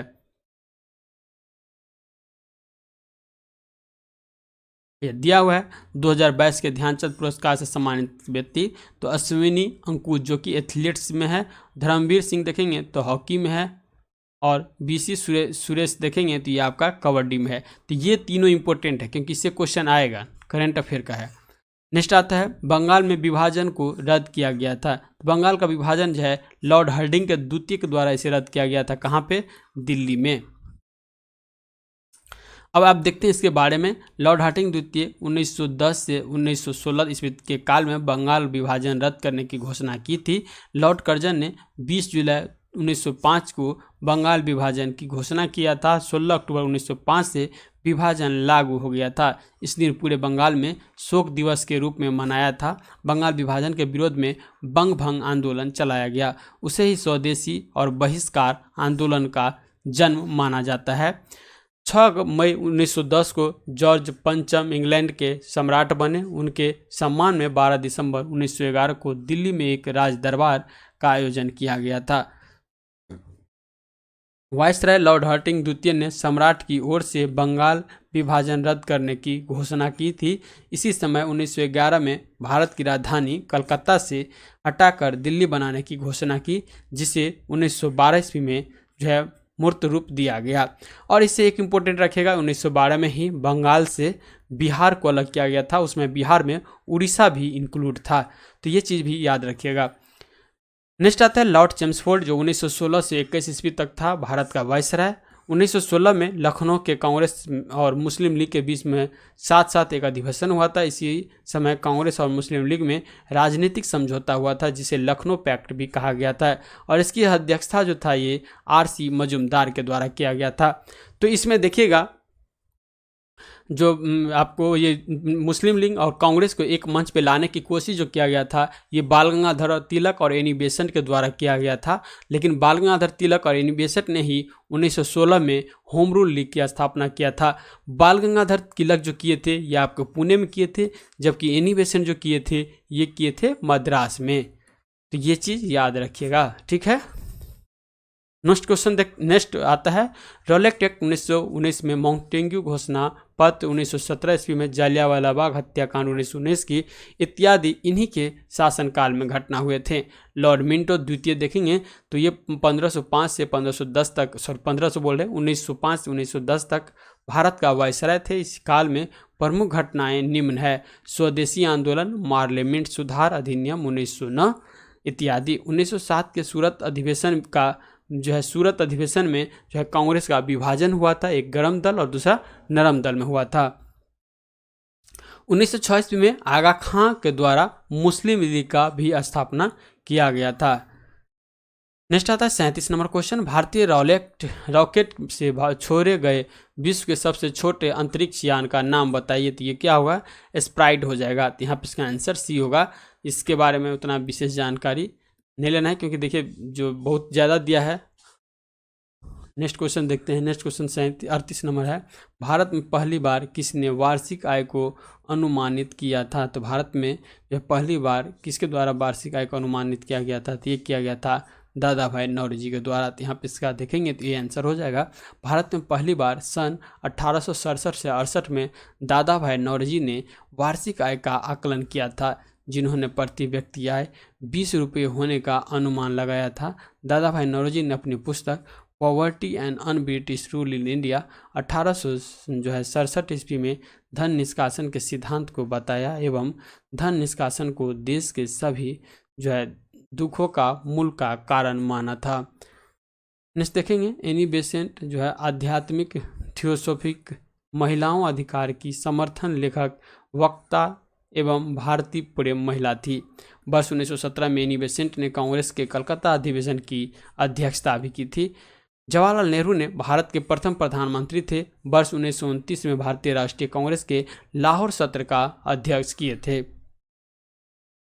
अब देखेंगे 39 नंबर क्वेश्चन कह रहा है फ्रंटियर गांधी किसे कहा जाता है। तो फ्रंटियर गांधी जो कहा जाता है ये आपको खान अब्दुल गफ्फार खां को कहा जाता है। नेक्स्ट है और खान अब्दुल गफ्फार को ही आपको सीमांत गांधी के उपनाम से भी जाना जाता है। प्रमुख व्यक्ति और उसके उपनाम में देखेंगे तो भगत सिंह को शहीद ए आजम कहा जाता है, वल्लभ भाई पटेल को लौह पुरुष और सरदार की उपाधि, रविन्द्रनाथ टैगोर को गुरुदेव, लाला लाजपत राय पंजाब केसरी या लाला जी, महात्मा गांधी राष्ट्रपिता, सरोजिनी नायडू भारत की कोकिला, nightingale of India, Shri Krishna Singh Bihar Kesari, Anunarayan Singh Bihar Vibhuti, Rajendra Prasad Deshratna या आजाद शत्रु, चित्तरंजन दास देशबंधु, चित्तरंजन दास को देशबंधु कहते हैं। और एक आता है याद रखिएगा यहाँ पर नहीं दिया है दीन बंधु, ठीक है, दीन बंधु। ये आपको हुड्रूज नाम का एक व्यक्ति था, हुंड्रूज जो था इसको जो था आपको दीन बंधु कहा गया और देशबंधु जो है ये आपको चित्तरंजन दास को कहा गया। बाल गंगाधर तिलक को है ये आपका लोकमान तिलक है। जयप्रकाश नारायण को लोकनायक कहा गया। राजीव गांधी भारत के 7वें प्रधानमंत्री थे। वर्ष 1984 में 40 साल की उम्र में सबसे युवा प्रधानमंत्री बने थे। उन्हीं का कार्यकाल देखेंगे तो 1984 ईस्वी से 1989 ईस्वी तक था। लियाकत अली खां पाकिस्तान के पहले प्रधानमंत्री बने थे और इनका कार्यकाल 1947 से 51 ईस्वी तक थे। राम मनोहर लोहिया भारत के स्वतंत्रता संग्राम के सेनानी एवं प्रमुख चिंतक तथा समाजवादी राजनेता थे। अब 40 नंबर क्वेश्चन देखते हैं। तो 40 नंबर क्वेश्चन का है निम्नलिखित में से कौन सा संविधान संशोधन राष्ट्रपति को किसी भी मामले में पुनः विचार के लिए मंत्रिमंडल को भेजने की शक्ति प्रदान करती है। तो ये जो करता है 44वां संविधान संशोधन के द्वारा।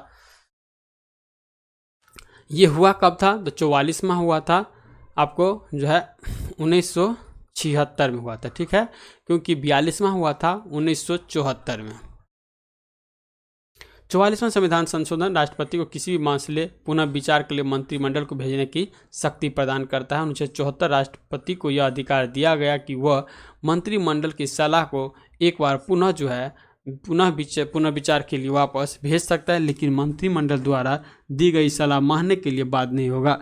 42वें संविधान संशोधन द्वारा अनावश्यक परिवर्तनों को समाप्त करने के लिए जनता दल की सरकार ने यह 44वें संविधान संशोधन किया था। इस संशोधन के अंतर्गत अनुच्छेद 352 में राष्ट्रीय आपातकाल की उद्घोषणा का आधार आंतरिक अशांति के स्थान पर बदलकर जो है सशस्त्र विद्रोह शब्द को शामिल किया गया। नेक्स्ट देखेंगे मूल अधिकार में सम्मिलित संपत्ति के अधिकार को समाप्त करके अनुच्छेद 300 के क में इसी के अंतर्गत विधिक कानून का दर्जा दिया गया। 39वां संविधान संशोधन 1975 ईस्वी में हुआ था। राष्ट्रपति उपराष्ट्रपति लोकसभा अध्यक्ष तथा प्रधानमंत्री के लिए निर्वाचन को न्यायालय में चुनौती नहीं दी जा सकती है। अब नेक्स्ट क्वेश्चन देख लेते हैं। इसके बारे में देखिए हर एक क्वेश्चन के बारे में बहुत सारा डिस्कशन दिया है, तो इतना इंपॉर्टेंट नहीं रहता है। संविधान में उद्देशिका में 3 शब्द जो है पंथनिरपेक्ष, समाजवादी और अखंडता जो है इस संविधान के 42वें संविधान संशोधन 1976 के द्वारा जोड़ा गया था। तो ये चीज़ याद रखिएगा। नेक्स्ट आता है समान क्या है? समान निःशुल्क विधि अनुच्छेद 39 के क है, जो कि राज्य के नीति निर्देशक तत्व हैं, ठीक है। नेक्स्ट क्वेश्चन देखते हैं। तो 41 नंबर संवैधानिक प्रावधान और स्रोत देखते हैं, ठीक है। तो संवैधानिक प्रावधान और स्रोत में देखेंगे तो इसका जो आंसर दिया हुआ है ये सी नंबर दिया हुआ है। तो सी में देखेंगे तो मौलिक अधिकार हो जाएगा 1 का 4, यानी आपका अमेरिका का अधिकार पत्र है। राज्य का नीति निर्देशक तत्व ये आयरिश के संविधान से लिया गया है। वहीं केंद्र राज्य संबंध देखेंगे तो ये आपको कनाडा के संबंध से संघीय या रहेगा या केंद्र राज्य संबंध जो कनाडा के संविधान से लिया गया है, और ब्रिटिश के संविधान से आपको जो है संसदीय सरकार लिया गया है। तो इस तरह से इसका आंसर सी हो जाएगा। अब देखेंगे तो कुछ कुछ इंपॉर्टेंट फैक्ट यहाँ पे ये जो दिया है, तो ये बहुत इंपॉर्टेंट फैक्ट है, इसको हम अच्छा से देखेंगे। समवर्ती सूची संसद के दोनों सदनों की संयुक्त बैठक, ये आपको ऑस्ट्रेलिया के संविधान से लिया गया है। गणतंत्रात्मक व्यवस्था फ्रांस के संविधान से लिया गया है। स्वतंत्रता, समानता एवं बंधुत्व के सिद्धांत जो है फ्रांसीसी क्रांति से लिया गया है। मूल कर्तव्य एवं प्रस्तावना में न्याय आदर्श जो है ये आपका रूस के संविधान से लिया गया है। आपातकालीन उपबंध जो है जर्मनी के वाइमर संविधान से लिया गया है। संविधान संशोधन की प्रक्रिया दक्षिण अफ्रीका के संविधान से लिया गया है। वहीं राज्यसभा में सदस्यों के निर्वाचन के जो बारे में है ये आपका दक्षिण अफ्रीका के संविधान से लिया गया है। नेक्स्ट क्वेश्चन आता है, किसी भारत नियंत्रण एवं महालेखा परीक्षण नियुक्त किया गया है। तो ये जो किया गया है उस समय में जो किया गया था राजीव महर्षि को किया गया था, क्योंकि ये जो आपका 2017 का क्वेश्चन है, तो इस तरह से उस समय में राजीव महर्षि थे। राजीव महर्षि भारत के 13 2017 से 2020 तक महानियंत्रक परीक्षण रहे थे और अभी चेंज हो गया, तो इसको याद नहीं करना है, ठीक है। और करंट अफेयर से रिलेटेड करके इसको याद कर लीजिएगा। नेक्स्ट आता है, सरक्रिक विवाद किन दो देशों के बीच में है। तो सरक्रिक, देखिए सरक्रिक विवाद जो होता है ना ये भारत और पाकिस्तान के बीच में विवाद है। और एक चीज़ याद रखिएगा, जो भारत का जो पश्चिमी छोर होता है ना जो गुजरात में स्थित है, यहाँ पे जाइएगा ना, तो ये जो गुजरात का क्षेत्र है तो यहीं पे सरक्रिक है। और सरक्रिक के ही बगल में देखेंगे तो यहीं पे एक है गोरमाटा, जो कि अपने पश्चिमी छोर जो है इंडिया का पश्चिमी छोर मारा जाता है, गोरमाटा और सरक्रिक। लेकिन सरक्रिक पे भारत और पाकिस्तान के विवाद है। सरक्रिक जो विवाद भारत और पाकिस्तान के बीच में गुजरात में स्थित सीमा विवाद है। यह विवाद कच्छ के रण में 96 किलोमीटर लंबे मुहाने को लेकर है। सरक्रिक पानी के कटाव के कारण बना है। वहाँ ज्वार भाटा के कारण यह तय नहीं हो पाता है कि इसका कितना हिस्सा पानी में रहेगा और कितना हिस्सा बाहर रहेगा। नेक्स्ट देखते हैं, वर्तमान में इस नाले का नाम सरक्रिक है, लेकिन कच्छ के पुराने दस्तावेज में इसे सरक्रिक कहा गया है। इसका कारण ये बताया जाता है कि पहले इस नाले में सीरी नामक मछलियाँ पाई जाती थी, जिसके नाम पर इसे नाले का नाम जो है सरक्रिक पड़ा। सरक्रिक मामले का विवाद जो है 1960 के दशक में शुरू हुआ था। भारत पाकिस्तान की सीमा रेखा रेड क्लिफ रेखा कहा जाता है। यह विभाजन 17 अगस्त 1947 ईस्वी को भारत पाकिस्तान के बीच में निर्धारित की गई सीमा है। यह सीमा भारत और पाकिस्तान के बीच में 3323 किलोमीटर है, यानी 3323 किलोमीटर। भारत और पाकिस्तान 2670 किलोमीटर लंबी सीमा रेखा है। इसके अंतर्राष्ट्रीय सीमा का नाम डुरंड रेखा है, जिसका निर्धारण 12 नवंबर 1893 ईस्वी में ब्रिटिश भारत सरकार के सचिव जो था मॉन्टिमर डुरंड और अफगानिस्तान के अमीर या शासक अब्दुल रहमान खान के बीच में समझौता द्वारा किया गया था। भारत एवं अफगानिस्तान के बीच में डुरंड रेखा, जिसकी 106 या कहीं कहीं 107 रहता है, यह सीमा लद्दाख में है। नेक्स्ट देखेंगे, चीन भारत के बीच में 3488 किलोमीटर लंबी सीमा मैकमोहन रेखा है। यह भारतीय राज्य के केंद्रशासित प्रदेश से सीमा बनाती है। हिमाचल प्रदेश, उत्तराखंड जो हो जाएगा, अरुणाचल प्रदेश जो है, लद्दाख और सिक्किम में है। भारत और बांग्लादेश के बीच में सीमा रेखा जो है सबसे लंबा है, जो कि 4096.7 किलोमीटर है। यह भारत के निम्न राज्यों से सीमा रेखा बनाती है। इसमें पश्चिम बंगाल, असम, मेघालय, त्रिपुरा और मिजोरम आता है। नेक्स्ट आता है क्वेश्चन 44 नंबर, किस देश ने वर्ष 2040 ईस्वी तक पेट्रोल और डीजल कारों की बिक्री पर पूरी तरह प्रतिबंध लगाने का निर्णय लिया है। ये फ्रांस की सरकार के द्वारा फ्रांस ने जीवाश्म ईंधन से चलने वाली गाड़ियों पर प्रतिबंध की घोषणा किया था। 2040 तक पेट्रोल और डीजल के वाहनों की बिक्री बंद होगी। फ्रांस पश्चिम यूरोप में स्थित एक देश की जिसकी राजधानी पेरिस है। पेरिस किस नदी के किनारे है? तो पेरिस सीन नदी के किनारे है, तो ये चीज़ भी याद रखिएगा। नेक्स्ट आता है, निम्नलिखित में से कौन सा मोबाइल ऐप केंद्र ग्रामीण विकास मंत्रालय द्वारा सड़क के रखरखाव हेतु बनाया गया था? ये जो बनाया गया था आरंभ जो है उसमें बनाया गया था, जो कि 24 जुलाई 2017 को केंद्रीय ग्रामीण विकास, पंचायती राज, पेयजल एवं स्वच्छता मंत्री नरेंद्र सिंह ने किया था इसका शुभारंभ। नेक्स्ट क्वेश्चन आता है, भारत के किस राज्य को UN public service commission award से सम्मानित किया गया है? तो ये आपको पश्चिम बंगाल को किया गया था। 23 जून 2017 को पश्चिम बंगाल सरकार ने इसके जो है सम्मानित किया था। तो देखिए, करंट अफेयर पे इतना जोर ज़बरदस्ती देकर नहीं पढ़ना है, हम बार बार बोल रहे हैं। करंट अफेयर जो है आप अपडेट होकर पढ़िएगा। जो है सबसे बुक तो मुझे बेटर लगता है प्रतियोगिता दर्पण करंट अफेयर पढ़ने के लिए, जो मंथली आता है। नहीं तो फिर आप एसपीडी भी ले सकते हैं और एडिटोरिया का बुक आता है, तो इस दोनों में से एक प्रीफर कर लीजिएगा। तो आपको जो है दरोगा में कम से कम 13 से 14 क्वेश्चन मान लीजिए करंट अफेयर का आता है, तो इसमें से लगभग आप 10 से 12 क्वेश्चन जो है सही करने का कोशिश करिएगा, ठीक है। इससे आपका जो है पीटी जो है नहीं रुकने वाला है, पीटी लगभग हो ही जाएगा। ग्लोबल हंगर इंडेक्स में निम्नलिखित में से किसके द्वारा प्रकाशित किया जाता है? तो ये जो किया जाता है international food policy research institute. तो ये जो करंट अफेयर का क्वेश्चन है, तो ये करंट अफेयर और मिसलेनियस दोनों में हम इसको इंक्लूड कर सकते हैं, ये बात चीज़ याद रखिएगा, क्योंकि ये क्वेश्चन सब जो है ना आते ही रहता है, जो कहीं का संस्थान सबका हेड क्वार्टर ये सब आते रहता है। Global hunger index international food policy research institute द्वारा जारी किया जाता है। वैश्विक भूख सूचकांक या ग्लोबल हंगर इंडेक्स एक ऐसा उपकरण है जिससे वैश्विक स्तर पर देश और आधार पर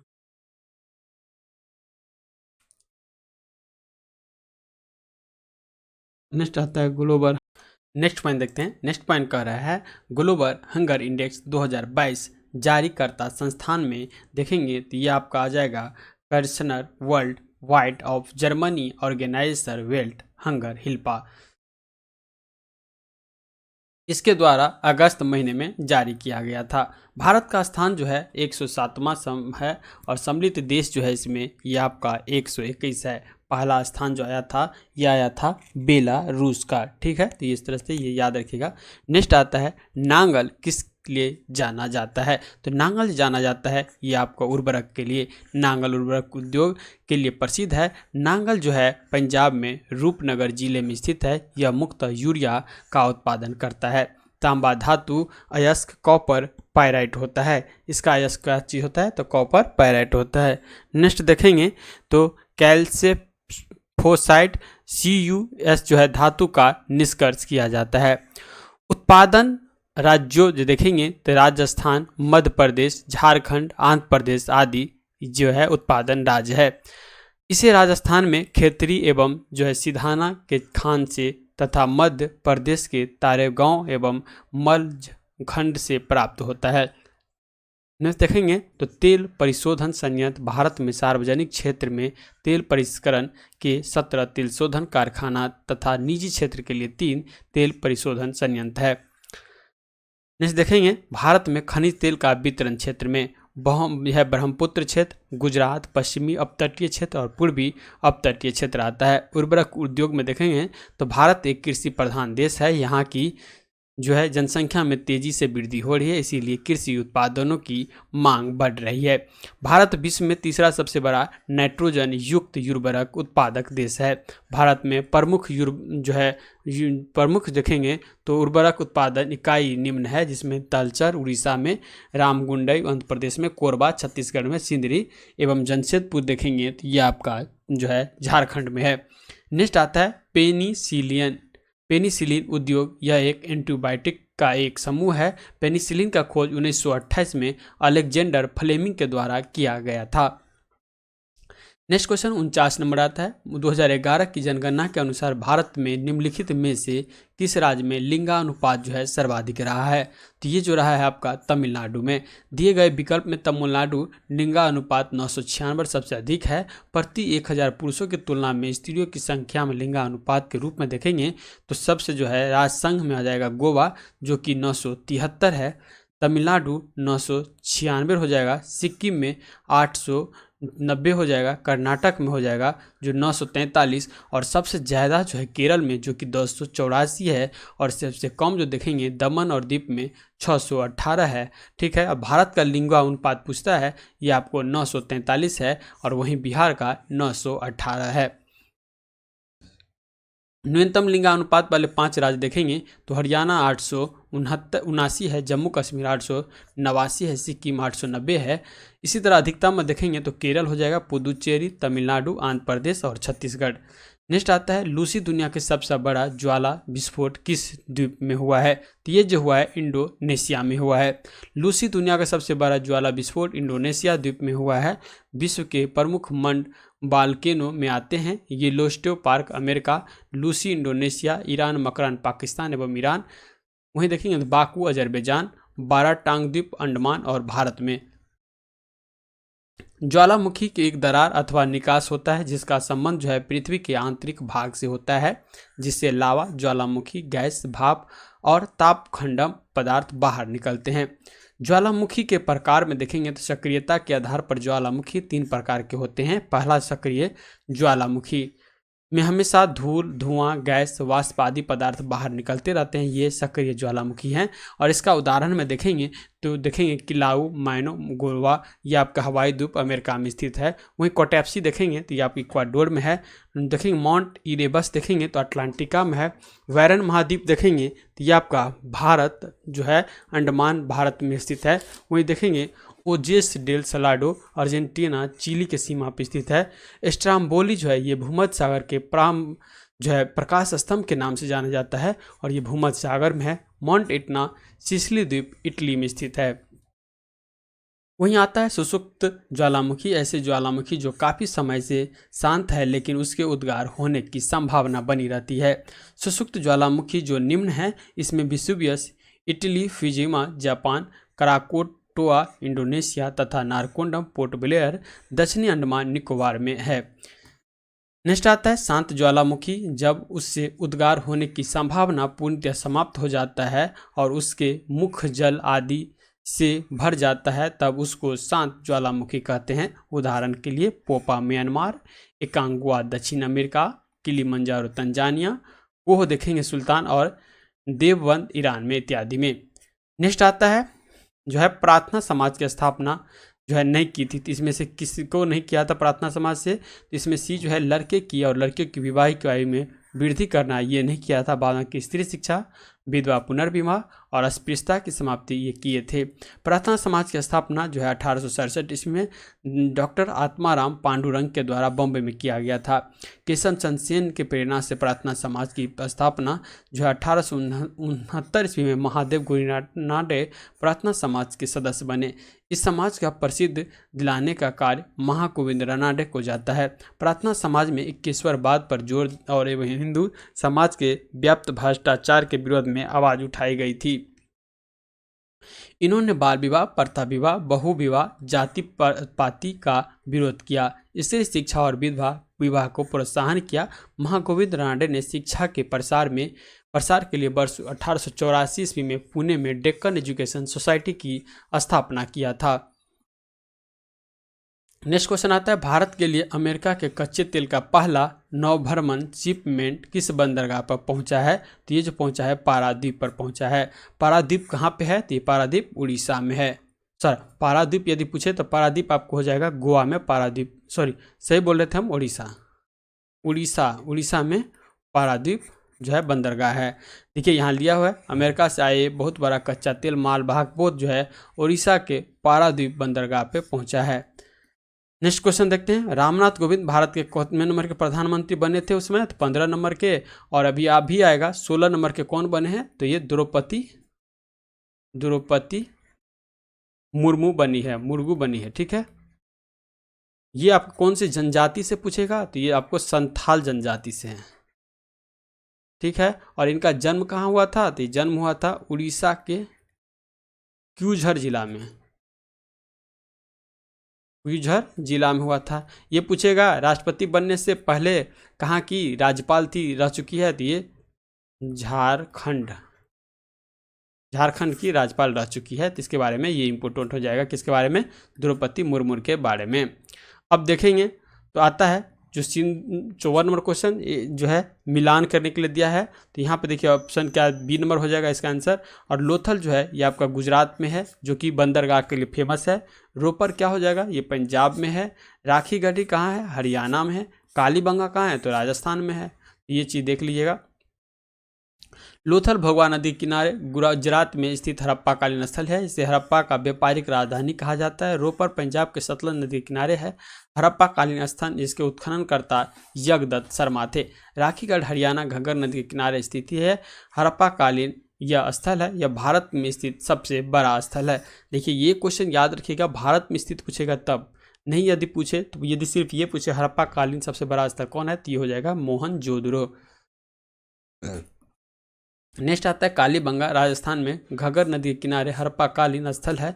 यहाँ जुते हुए खेत का साक्ष्य जो है प्राप्त हुआ है। नेक्स्ट क्वेश्चन आता है भारत के संविधान में उद्देशिका यानी प्रस्तावना के बारे में निम्नलिखित में से कौन सा कथन जो है सही है। उद्देशिका स्वयं न्यायपाली में परिवर्तनीय नहीं है, ये बात सही है। उद्देशिका उन उद्देश्य को बताती है जिन्हें संविधान स्थापित करना और आगे बढ़ाना चाहती है, ये भी सही है। उद्देशिका उन स्रोतों को इंगित करता है जहां से संविधान अपना प्राधिकार प्राप्त करता है। तो यहाँ पर तीनों सही होगा, तो इस तरह से इसका आंसर ये हो जाएगा। अब इसके बारे में अब देखिए यहाँ पर दिया है, यह प्रस्तावना के विद्वान संविधान में मूलभूत ढांचे नष्ट न किया जाए तो प्रस्तावना का संशोधन किया जा सकता है। संविधान के लागू होने की तिथि 26 जनवरी 1950 है। इसमें उद्देश्य वर्णित है जिन्हें संविधान स्थापित करना और आगे बढ़ाना चाहता है। 42वां संविधान संशोधन 1976 के द्वारा प्रस्तावना में समाजवादी, पंथ निरपेक्ष और अखंडता शब्द जोड़ा गया था। तो यहाँ पे ये जो है ना, ये चारों पॉइंट ये इंपॉर्टेंट है, इसलिए हम इसको बताएं क्योंकि हम पहले इसे पढ़ चुके हैं, तो इसीलिए आपको बताते हैं। नेक्स्ट आता है 56 नंबर क्वेश्चन, निम्नलिखित में से कौन सा कथन पेटेंट के संदर्भ में सही नहीं है। तो पेटेंट के संबंध में इसमें से एक सही नहीं है, ये बताना है। पेटेंट एक विशिष्ट प्रकार के अधिकार है जो किसी आविष्कारक को उत्पादन या प्रक्रिया जो किसी कार्य को नए तरीके से करना के लिए प्रदान किया जाता है, ये बिल्कुल सही है। दूसरा देखेंगे तो पेटेंट अपने मालिक को उसके आविष्कार की सुरक्षा प्रदान करता है, ये भी सही है। वो अनंत समय के लिए किया जाता है, ये यहाँ पर गलत है। पेटेंट मालिक के पास यह अधिकार है कि वह यह निर्धारित कर सके कि उसके आविष्कार को कौन कौन इस्तेमाल कर सकता है, ये भी सही है। पेटेंट की अवधि 20 साल तक के लिए होती है, अंत समय के लिए नहीं। या तो विकल्प सी जो है ये आपका सही नहीं है। भारतीय पेटेंट कार्यालय पेटेंट डिजाइन और ट्रेडमार्क्स के नियंत्रक जनरल कार्यालय द्वारा प्रशासित किया जाता है, जिसका मुख्यालय कोलकाता में है। यह वाणिज्य और उद्योग मंत्रालय के आदेश अनुसार काम करता है। पेटेंट एक अधिकार है, यह किसी व्यक्ति या संस्था को किसी बिल्कुल नई सेवा, तकनीकी प्रक्रिया, उत्पाद या डिजाइन के लिए प्रदान किया जाता है ताकि कोई भी नकल नहीं तैयार कर सके। प्रत्येक देश के पेटेंट के लिए अलग अलग आवेदन देना होता है। भारत में पेटेंट अधिनियम 1970 में बना और इसके द्वारा 1972 से लागू जो प्रभावी किया गया था।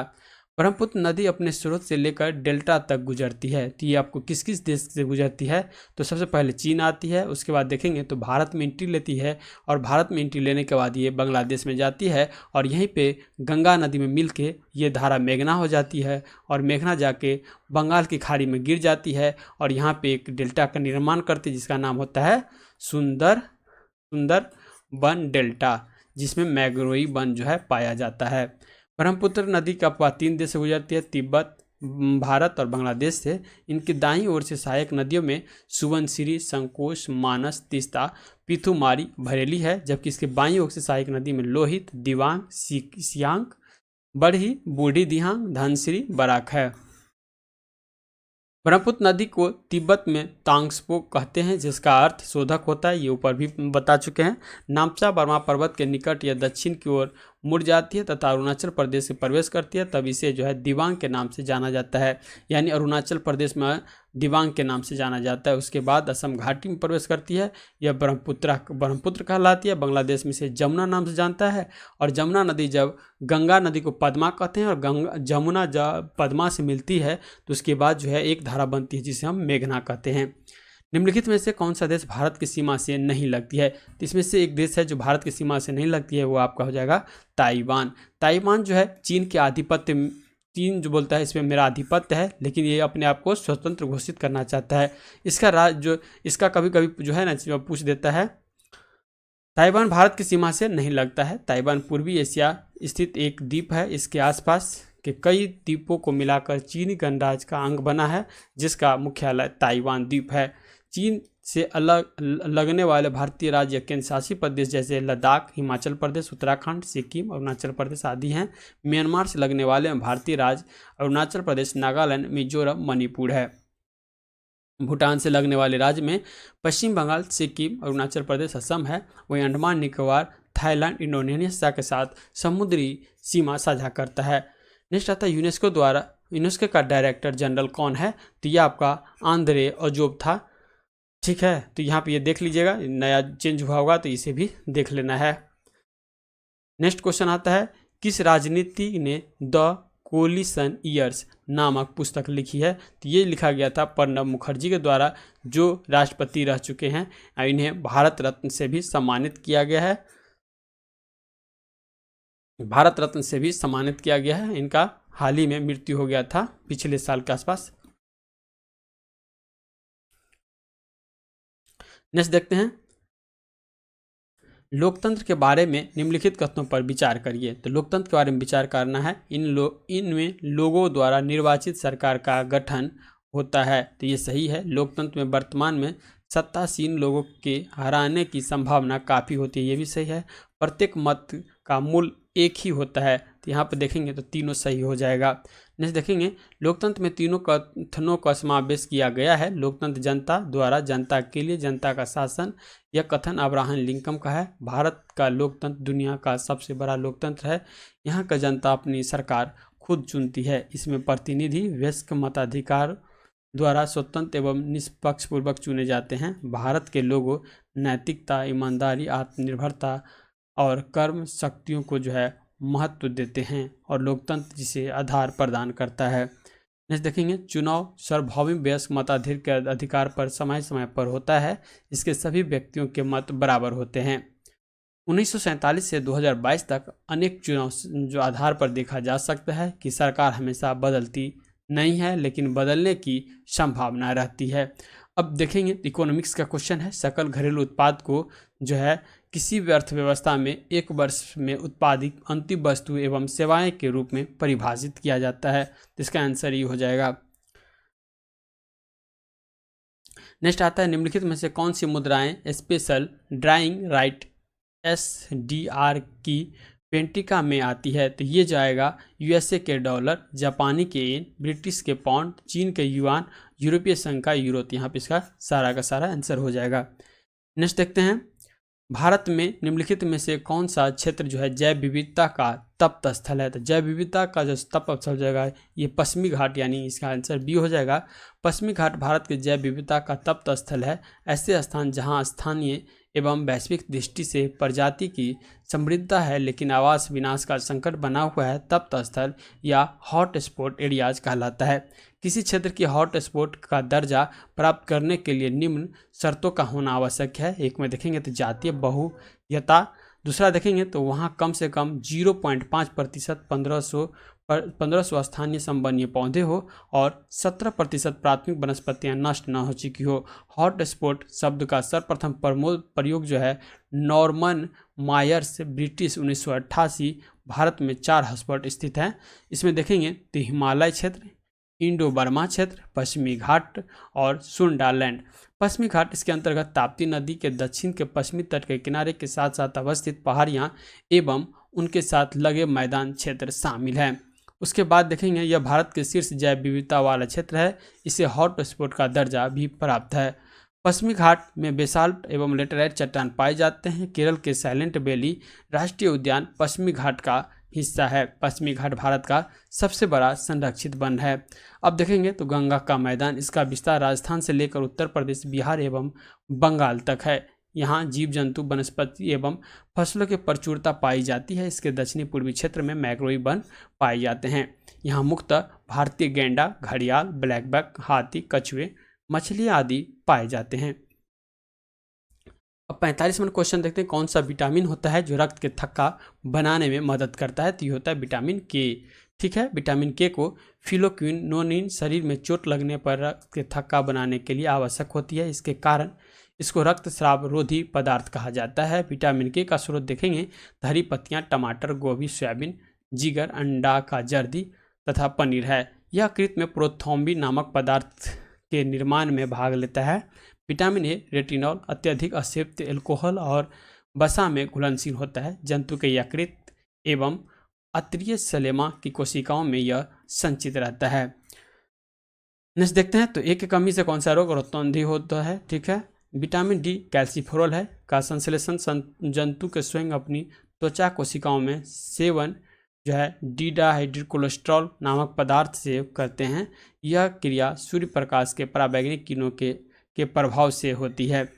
विटामिन मक्खन, जिगर, गुर्दे अंडे की जर्दी, मछली के तेल के लिए जो है तेल से मिलता है। विटामिन सी का नाम स्कोर्बिक अम्ल है कि कमी से मसूड़े फूलना, अस्थियों के चारों ओर स्राव होना, स्कर्वी, अस्थियों का कमजोर होना इत्यादि बीमारी होता है। इसका मुख्य स्रोत देखेंगे तो नींबू वंश के फल, टमाटर, आंवला खट्टे पदार्थ होगा। नेक्स्ट क्वेश्चन 66 नंबर आता है। गर्म रेगिस्तानों में तथा उनके चारों ओर पवन धूल से बनने वाली मृदा को क्या कहा जाता है? तो ये जो कहते हैं लोएस मृदा कहते हैं। अब लोएस मृदा के बारे में देख लेते हैं। तो लोएस मृदा में मरुस्थलीय क्षेत्र में बाहर पवन द्वारा उड़ा कर लाए गए धूल एवं मिट्टी के महीन कणों में बृहद जमाव को कहा जाता है। इससे जो मैदान बनता है उसको लोहेस का मैदान कहा जाता है। यह उपजाऊ होती है। नेक्स्ट आता है, नेक्स्ट यहाँ पे ये दिया हुआ है बलुई मृदा, मरुस्थलीय मृदा का रंग जो होता है वह लाल और भूरा होता है। ये रेतीली, बंजर युक्त या लवणीय होती है। इनमें जैविक पदार्थ तथा नाइट्रोजन का अभाव रहता है। इस मृदा को अच्छे तरीके से सिंचित करके कृषि योग्य बनाया जा सकता है, जैसे पश्चिमी राजस्थान में किया जा रहा है। 67 नंबर क्वेश्चन देखेंगे, निम्नलिखित में से कौन सा एक कथन जो है सही है? तो इसमें से देखेंगे तो 326 बीसी में सिकंदर भारत पर आक्रमण किया था, ये सही है। और इसमें शासक कौन था? तो घनानंद था। अब दूसरा जो आता है, आम्भी तक्षशिला राजा ने सिकंदर और उसकी सेना का स्वागत किया था, ये भी यहाँ पे सही है। तो इस तरह से इसका 1 और 2 सही हो जाएगा। सिकंदर का मृत्यु 332 बीसी में हुआ था, ये यहाँ पे गलत है। नेक्स्ट देखते हैं, यही चीज़ इसके बारे में दिया है सिकंदर को। झेलम नदी के किनारे सिकंदर ने पोरस का सामना करना पड़ा, जिससे सिकंदर ने पोरस को पराजित कर दिया। सिकंदर और पोरस युद्ध को हाइडे स्पीच युद्ध के नाम से जाना जाता है। सिकंदर की सेना ब्यास नदी के आगे बढ़ने से इनकार कर दी। उसकी सेना ने भयभीत होकर तक्षशिला के शासक आम्भी ने सिकंदर के सामने आत्मसमर्पण कर दिया। उसने सिकंदर का स्वागत करते हुए सहयोग प्रदान करने का वचन भी दे दिया और 323 बीसी में बेबीलोन में जो है इनका मृत्यु हो गया था। नेक्स्ट क्वेश्चन जाता है, India after Gandhi the history of the world से लार्जेस्ट डेमोक्रेसी नामक पुस्तक के रचयिता कौन है? तो ये आपको रामचंद्र गुहा जी के द्वारा लिखा गया है। नेक्स्ट क्वेश्चन देखते हैं, निम्नलिखित में से यूनेस्को के intangible culture heritage humanity for India में क्या शामिल नहीं है? तो इसमें से एक काम शामिल नहीं है, ये बिहू हो जाएगा। बिहू क्या है? बिहू असम का एक महत्वपूर्ण त्यौहार है। नेक्स्ट आता है, भारत मानवता की अमूर्त संस्कृति विरासत के रूप में माने जाने वाले गीत, संगीत, नृत्य, रंगमंच, लोक परंपरा, मंच कला, रीति रिवाजों, भाषाओं और बोलियों, चित्रों के लेखन का विश्व में सबसे बड़ा संग्रह वाला देश है। यूनेस्को ने अमूर्त संग्रहालय विरासत सूची 2008 में स्थापित की है। अब ये आगे तो इतना इम्पोर्टेंट नहीं है।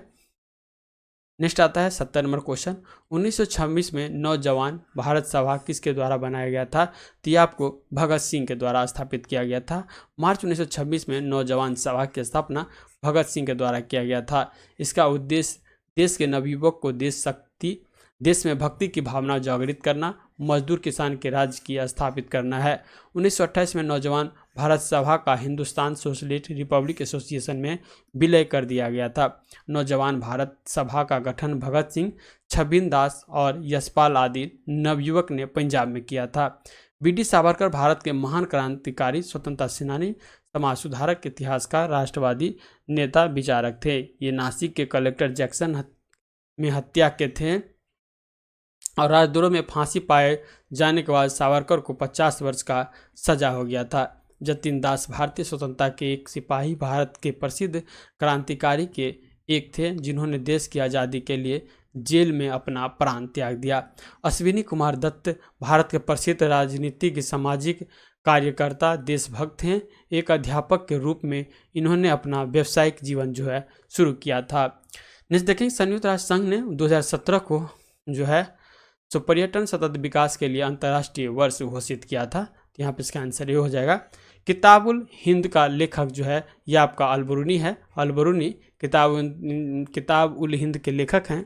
अलबरूनी खगोलीय विज्ञान, भूगोल, तर्कशास्त्र, औषधि विज्ञान, गणित, दर्शन, धर्मशास्त्र विद्वान थे। अरबी से अंग्रेजी भाषा में इस पुस्तक का अनुवाद एडवर्ड सी सचाउ ने Al-Biruni India an account of the religion नाम से किया है। इस पुस्तक में जगह जगह भगवत गीता, विष्णु पुराण एवं वायु पुराण का उद्धृत किया गया है। अबुल फजल अकबर ने नवरत्नों में से एक रत्न थे, जिन्होंने अकबरनामा एवं आईने अकबरी पुस्तक की रचना किया था। अकबरनामा 3 खंडों में लिखा है। इसमें अकबर के समय का आधिकारिक इतिहास है। नेक्स्ट आता है दारा शिकोह। शाहजहां के सबसे बड़े पुत्र थे। मुगल परंपरा के अनुसार अपने पिता के बाद वे सिंहासन का उत्तराधिकारी थे। औरंगजेब ने खुद को बादशाह घोषित कर दिया और सिंहासन की लड़ाई में दारा शिकोह को हराकर जेल भेज दिया गया। इसकी पहली पुस्तक जो था सफीनात उल औलिया था। अन्य रचना में सीर अकबरी, महान रहस्य, और जो कि उपनिषद के 50 अध्यायों का अनुवाद था। 73 नंबर क्वेश्चन देखेंगे। फरवरी 2017 में किस बैंक को भारतीय रिजर्व बैंक में अनुसूचित बैंक का दर्जा दिया? तो ये दिया गया था इक्विटास लघु वित्त बैंक को। नेक्स्ट आता है धारणीय विकास के संकल्पना किससे संबंधित है? ये है अंतरपीढ़ीय साम्य से। नेक्स्ट आता है, अब देखिए इसके बारे में जो दिया है तो देखेंगे इसका ऑप्शन तो इसका डी सही होगा, ठीक है। और इसमें देखेंगे तो ब्रह्मचर्य हो जाएगा, जन्म से 25 वर्ष होगा। गृहस्थ हो जाएगा 25 से 50 वर्ष हो जाएगा। वानप्रस्थ 50 से 75 वर्ष और संन्यास जो हो जाएगा 75 से 100 वर्ष। आश्रम व्यवस्था का पालन करते हुए धर्मशास्त्र, विद्या, कला, साहित्य, राजनीति, समाजशास्त्र इत्यादि के भारतीय संस्कृति के सच्चे स्वरूप देखा जाता है। हिंदू समाज के आश्रम व्यवस्था का विशेष महत्व है। आश्रम का शाब्दिक अर्थ जो होता है जीवन यात्रा का पड़ाव से है। हिंदू समाज में जीवन के सुव्यवस्थित ढंग से जीने हेतु समस्त जीवन को 100 वर्षों को मानते हुए जीवन के पड़ाव को 4 भागों में बांटा गया है। इन 4 आश्रमों का उल्लेख पहली बार जो है जमालोपनिषद में किया गया है। तो ये चीज़ याद रखना है, जमालोपनिषद में पहली बार चर्चा किया गया है। ब्रह्मचर्य है, यह आश्रम व्यवस्था प्रथम चरण में आता है और इसका जो एज रहा है 25 वर्ष रहा है, 0 से 25 वर्ष तक। गृहस्थ जो आता है इसे विवाह, संतान उत्पत्ति और 5 महायज्ञ आदि के क्रम में आता है। वानप्रस्थ आश्रम गृहस्थ आश्रम की समाप्ति के 50 वर्ष की आयु के पूर्ण होने की व्यक्ति वानप्रस्थ आश्रम में प्रवेश करता है। इसमें व्यक्तियों के संबंध में त्याग और विकृत के कठोर धर्म के बारे में जीवन यापन करने की स्वभाव शास्त्र देता है, जो कि 50 से 75 वर्ष तक रहा है। सन्यासी जो होता है 75 वर्ष के बाद का जो जीवन होता है उसको ही सन्यासी वर्ष कहा जाता है। 76 नंबर क्वेश्चन देखते हैं। निम्नलिखित में से किन्हें ऊर्जा संग्रहालय के लिए इस्तेमाल किया जाता है? तो ये जो किया जाता है संपीड़ वायु का, जो स्प्रिंग का, बैटरी का और संधारिता का। तो यहाँ पे इसका आंसर डी हो जाएगा, सभी हो जाएगा। ऊर्जा संग्रहता के लिए संपीड़ वायु, स्प्रिंग, बैटरी एवं संधारित के इस्तेमाल किए जाते हैं। संपीड़ वायु के दबाव ऊर्जा के रूप में एक बड़ी संभावित ऊर्जा होती है। इसका उपयोग बिजली के उपकरणों में होता है, जैसे air hammer, drilling, watch. Spring एक ऐसा उपकरण है जिसे लचीलेदार या लचीला बनाया जाता है। इसका मुख्य कार्य जो होता है लोड की क्रियाओं के तहत विक्षेपण करना, लोड को हटाना पर यह अपने मूल आकार पर पुनः प्राप्त कर लेता है। इसका उपयोग ऊर्जा भंडारण के लिए तथा अटकों को झेलने के लिए किया जाता है। बैटरी ऊर्जा संग्रहालय ऊर्जा भंडारण प्रणाली का एक महत्वपूर्ण हिस्सा है। नेक्स्ट क्वेश्चन देखते हैं। नेक्स्ट क्वेश्चन कहता है ब्लू चिप कंपनी क्या है? तो ब्लू चिप कंपनी जो है, ये ब्लू चिप कंपनी आर्थिक रूप से बहुत मजबूत होती है। नेक्स्ट देखते हैं। ब्लू चिप कंपनी ऐसी कंपनियां को कहा जाता है जिसका शेयर मार्केट में लगातार मजबूत प्रदर्शन रिकॉर्ड रहा है। इनके शेयरों में ज़्यादा गिरावट जो है नहीं होता है। प्रायः यह कंपनियां पुरानी और लार्ज मार्केट कैप वाली होती है और अपने सेक्टर की अग्रणी कंपनी के रूप में जानकारी देती है। तो इकोनॉमिक्स से भी जो क्वेश्चन है, इतना टफ क्वेश्चन रहता है तो जो है सो देख लीजिएगा आप अच्छी तरह से। राजस्व देखेंगे तो राजस्व में रैयतवारी प्रयोग का प्रारंभ किसके द्वारा किया गया था? तो ये जो किया गया था अलेक्जेंडर रीड के द्वारा इसका शुरुआत किया गया था। भारत में रैयतवारी प्रथा की शुरुआत थॉमस मुनरो और अलेक्जेंडर रीड के द्वारा की गई थी। यह व्यवस्था ब्रिटिश भारत में सर्वप्रथम क्षेत्रफल लगभग 51% भूभाग पर लागू किया गया, जो कि 1792 में मद्रास के बारामहल जिले में पहली बार कर्नल रीड ने रैयतवारी व्यवस्था लागू किया था। नेक्स्ट देखेंगे तो 1920 से 27 में जब मुनरो मद्रास का गवर्नर बना तब उसने रैयतवारी व्यवस्था को पूरे मद्रास प्रेसिडेंसी में लागू किया था। इस व्यवस्था में प्रत्येक जमीन धारकों को भूस्वामी मानकर उसके साथ लगान देने की शर्त तय की गई थी। लगान की शर्तें अस्थायी और परिवर्तनशील थी। यह व्यवस्था मद्रास, बम्बई, पूर्वी बंगाल, असम, कुर्ग में लागू की गई थी। बम्बई प्रेसिडेंसी रियायतवारी व्यवस्था वर्ष 1825 में लागू की गया। यह व्यवस्था 1858 में संपूर्ण दक्कन और अन्य क्षेत्र में लागू किया गया था। रियायतवारी व्यवस्था का मुख्य लाभ यह था कि सरकार तथा किसानों के बीच सीधी संपर्क स्थापित था। उसके बाद आता है महालवारी व्यवस्था का प्रस्ताव, जो सर्वप्रथम 1819 ईस्वी में हॉल्ट मैकेंजी ने किया था। इस व्यवस्था में लगान निर्धारित हेतु गांव या गांव के समूह महाल को इकाई माना गया था। मार्टिन बर्ड को उत्तर भारत में भू व्यवस्था का जनक कहा गया। महालवारी व्यवस्था आगरा, अवध, मध्य प्रांत, पंजाब में कुछ भागों में लागू किया गया था। इस व्यवस्था के अंतर्गत ब्रिटिश भारत 30% भूभाग पर लागू किया था। नेक्स्ट आता है अस्थायी बंदोबस्त, जो कि 1793 में लॉर्ड कॉर्नवालिस ने जॉन शोर एवं चार्ल्स जेम्स ग्रांट के विचार पर आधारित पर भू राजस्व की एक नई व्यवस्था बंगाल में लागू की। 1790 में वार्षिक लगान के स्थान पर 10 वर्षीय लगान व्यवस्था लागू की गई, लेकिन 22 मार्च 1793 को इसी व्यवस्था को अस्थायी कर दिया गया, जिसे अस्थायी बंदोबस्त, इस्तेमारी बंदोबस्त, जमींदारी व्यवस्था, जागीरदारी व्यवस्था अथवा मालगुजारी व्यवस्था भी कहा जाता है। इसमें देखेंगे जमींदार लगान का 11वां भाग अपने पास रखें तथा शेष भाग जो है 89% भाग कंपनी को कोष में जमा करना रहता था। यह भू राजस्व व्यवस्था बंगाल, बिहार, उड़ीसा, असम, उत्तर प्रदेश, बनारस एवं उत्तरी कर्नाटक में लागू की गई थी। निम्नलिखित में से कौन सा चट्टान जो है अग्नेय चट्टान का उदाहरण नहीं है? तो सेल देखेंगे, यह आपका अग्नेय चट्टान का उदाहरण नहीं है। कल्ले या सेल अवसादी चट्टान का उदाहरण है। चट्टानों के निर्माण विधि अनुसार 3 में विभक्त किया गया: अग्नेय चट्टान, अवसादी चट्टान और रूपांतरित चट्टान। अग्नेय चट्टान देखेंगे तो निर्माण ज्वालामुखी उद्गार निकलने वाली लावा के जमने से होते हैं। इसमें जीवाश्म नहीं पाया जाता है। अग्नेय चट्टान में उदाहरण में निम्न में देखेंगे तो ग्रेनाइट हो जाएगा, बेसाल्ट हो जाएगा, पेग्नेटाइट होगा, डायोटाइट हो जाएगा, ग्रेवो हो जाएगा, पिच स्टोन हो जाएगा और प्यूमिस आदि हो जाएगा। अब आता है दूसरा अवसादी चट्टान। अवसादी चट्टान चट्टानों चूर्ण के एकत्र होकर नीचे जमा होते जाने से अवसादी शैल का निर्माण होता है। इसकी रचना परतों के रूप में होता है। इससे जो है परत चट्टानों कहते हैं। नेक्स्ट देखेंगे अधिकतर जीवाश्म एवं खनिज तेल इसी चट्टान का जो है चट्टानों में पाए जाते हैं। नेक्स्ट आता है संपूर्ण भूभाग, लगभग 75% भाग पर अवसादी शैली का विस्तार है, जबकि क्रस्ट के निर्माण में इसका योगदान 5% है। अवसादी चट्टान के उदाहरण में देखेंगे तो बलुआ पत्थर, चूना पत्थर, चिकनी मिट्टी, खड़िया, जिप्सम और जोलामाइट आदि हो जाएगा। इसके बाद जो आता है यह आता है कायांतरिक चट्टान। कायांतरिक चट्टान देखेंगे तो उच्च तापमान, दबाव अथवा दोनों के प्रभाव से एवं ऊंचे ताप की वाष्प व जल की रासायनिक क्रिया से अग्नेय एवं जो अवसादी चट्टानों के मूल स्वरूप में परिवर्तन हो जाता है। इस परिवर्तन के फलस्वरूप बनी चट्टानों कायांतरिक चट्टानें कहलाती हैं। इस चट्टानों में कठोरता एवं दृढ़ता भी सर्वाधिक होती है। इसमें जीवाश्म का अभाव होता है। कायांतरिक चट्टान को उदाहरण देखेंगे तो हीरा, संगमरमर, अभ्रक एवं क्वार्टजाइट आदि होता है।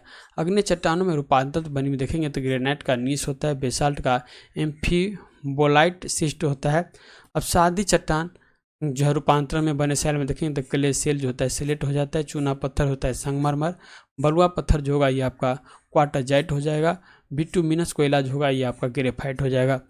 80 नंबर क्वेश्चन देखते हैं। भारतीय क्रिकेट आईसीसी विश्व कप 2017 किस देश ने जीता था? तो उस समय इंग्लैंड जीता था। नेक्स्ट क्वेश्चन देखते हैं निम्नलिखित में से कौन सा एक रासायनिक परिवर्तन का उदाहरण है? तो ये जो है ये आपका रासायनिक परिवर्तन का उदाहरण है। एक होता है फिजिकल और दूसरा होता है केमिकल। ठीक है, तो केमिकल में होता है जो केमिकल यानी रासायनिक परिवर्तन जो होता है उसमें जो जिस रूप को हम चेंज कर देते हैं तो उस रूप से दोबारा जो है पहले वाले रूप में नहीं ला सकते हैं, उसको रासायनिक परिवर्तन कहते हैं। और भौतिक परिवर्तन में होता है जो इसके रूप को तो परिवर्तन कर सकते हैं फिर जो है उसको उसी रूप में ला सकते हैं, उसको हम क्या कहते हैं? तो भौतिक परिवर्तन कहते हैं। जैसे जल में शक्कर कर घोलना, तो जल में शक्कर को घोलेंगे तो क्या होगा, फिर उसको उबालेंगे तो पानी जो वाष्प करके उड़ जाएगा और शक्कर बच जाएगा, तो ये दोबारा आ जाएगा। जल में बर्फ़ के घनों का बहना, तो बर्फ़ पिघल कर जो है क्या होगा, फिर पानी बन जाएगा, फिर इसको फ्रीजिंग करेंगे तो जम जाएगा। नरम लोहे को चुंबकित होना, तो नरम लोहे को चुंबकित करेंगे और जब इसको पीटेंगे तो उसका चुंबकत का गुण क्या है, हट जाएगा। तो ये इस तरह से तीनों जो है भौतिक गुण आएगा और नहीं आएगा। ठीक है, निम्नलिखित में से किसने विश्व का सबसे लंबा 100 Gbps तकनीकी आधारित तंत्र समुद्र प्रणाली आरंभ किया है? तो ये जो किया गया है रिलायंस के द्वारा। निम्नलिखित में से कौन अंतर्राज्यीय परिषद का गठन करता है? तो अंतर्राज्यीय परिषद का गठन जो है ये आपको राष्ट्रपति के द्वारा किया जाता है। अनुच्छेद 363 के अनुसार अंतर्राज्यीय परिषद का गठन राष्ट्रपति करते हैं। अनुच्छेद 263 के अनुसार राष्ट्रपति लोकहित में अंतर्राज्यीय परिषद का गठन कर सकते हैं। प्रधानमंत्री अंतर्राज्यीय परिषद का पदेन अध्यक्ष होते हैं। परिषद में प्रधानमंत्री तथा उनके द्वारा मनोनीत 6 कैबिनेट मंत्रियों के अतिरिक्त राज्यों और संघ राज्य क्षेत्र के मुख्यमंत्री व प्रशासन इन परिषद के पदेन सदस्य होते हैं। प्रधानमंत्री अनुपस्थिति में अंतर्राज्यीय परिषद की अध्यक्षता उनके द्वारा नियुक्त कैबिनेट स्तर के मंत्री के द्वारा किया जाता है। अंतर्राज्यीय परिषद का मुख्य कार्य राज्य के बीच उत्पन्न विवादों की जांच करना और उन पर सुझाव देना रहता है। नेक्स्ट है नीति आयोग का गठन जो है 1 जनवरी 2015 को योजना आयोग के स्थान पर किया गया था। इसका अध्यक्ष भी प्रधानमंत्री होते हैं और इसका जो है उपाध्यक्ष प्रधानमंत्री द्वारा नियुक्त किए गए कोई भी मंत्री होता है। अब जो है नीति आयोग उपाध्यक्ष को भी कैबिनेट स्तर का मंत्री का दर्जा दे दिया गया है, तो ये चीज़ आप याद रखिएगा। संविधान के अनुच्छेद 79 के अनुसार भारत की संसद के 3 अंग होते हैं, राष्ट्रपति, लोकसभा और राज्यसभा। राज्यसभा जो होता है संसद का उच्च सदन कहलाता है। ये एक अस्थायी सदन होता है। इसका विघटन जो है कभी नहीं होता है। कौन से IIT संस्थान ने MBBS पाठ्यक्रम में शामिल करने के लिए योजना बनाई है? तो ये बनाई है खड़गपुर के द्वारा। नेक्स्ट देखते हैं विश्व का सबसे बड़ा बौद्ध मंदिर कहाँ स्थित है? तो ये आपका इंडोनेशिया में है। विश्व का सबसे बड़ा बौद्ध मंदिर बोरोबुदुर विहार इंडोनेशिया मध्यवर्ती जावा प्रांत के मंगे लंगर नगर में स्थित है। यह महायान बौद्ध विहार है। यहाँ पे 6 वर्गाकार चबूतरों पर बना हुआ है, जिसमें 3 का ऊपरी भाग वृत्ताकार है। इसका निर्माण जो है 750 से जो 884 के बीच में शैलेंद्र राजवंश के एक शासक ने करवाया था। अंकोर वाट कंबोडिया में दुनिया का सबसे बड़ा धार्मिक स्मारक है। यह रमेवर साम्राज्य के भगवान विष्णु के हिंदू मंदिर बना था। वर्तमान में संसार का सबसे बड़ा हिंदू मंदिर भी है। हड़प्पा स्थल किस नदी के तट पर है? तो हड़प्पा जानते हैं, हड़प्पा रावी नदी के तट पे है, जो कि पंजाब प्रांत जो है पाकिस्तान में स्थित है। हड़प्पा स्थल की खोज दयाराम सहनी के द्वारा 1921 ईस्वी में किया गया था। इसी स्थल के नाम पर हड़प्पा सभ्यता भी कहते हैं। इस स्थल के अन्नागार एवं बैलगाड़ी आदि प्राप्त हुए हैं। सभ्यता के 6 नगरों में से एक नगर हड़प्पा भी था। सिंधु सभ्यता को आदि ऐतिहासिक या कांस्ययुगीन सभ्यता भी कहते हैं। लेकिन हड़प्पा शहर का अधिकांश भाग खोजे रेलवे लाइन निर्माण के कारण हो गया था। सरस्वती नदी सिंधु घाटी सभ्यता में अनेक बस्तियों सरस्वती नदी के किनारे बसे होने का प्रमाण मिलता है। वैदिक ग्रंथों में सरस्वती नदी को राजस्थान की नदी कहा गया है। सरस्वती नदी को इसकी श्रेष्ठता के कारण नदियों की माँ यानी नदीमता कहा गया है। कुछ भूगोलवेद घग्गर एवं सरस्वती नदी को एक मानते हैं। सिंधु नदी के कारण इस सभ्यता का नाम सिंधु घाटी सभ्यता पड़ा था। सिंधु घाटी सभ्यता काफ़ी स्थल सिद्ध सिंधु नदी के किनारे स्थित है। उसमें मोहनजोदड़ो, आमिर, सुतकोटा, चौंद्रो आदि है।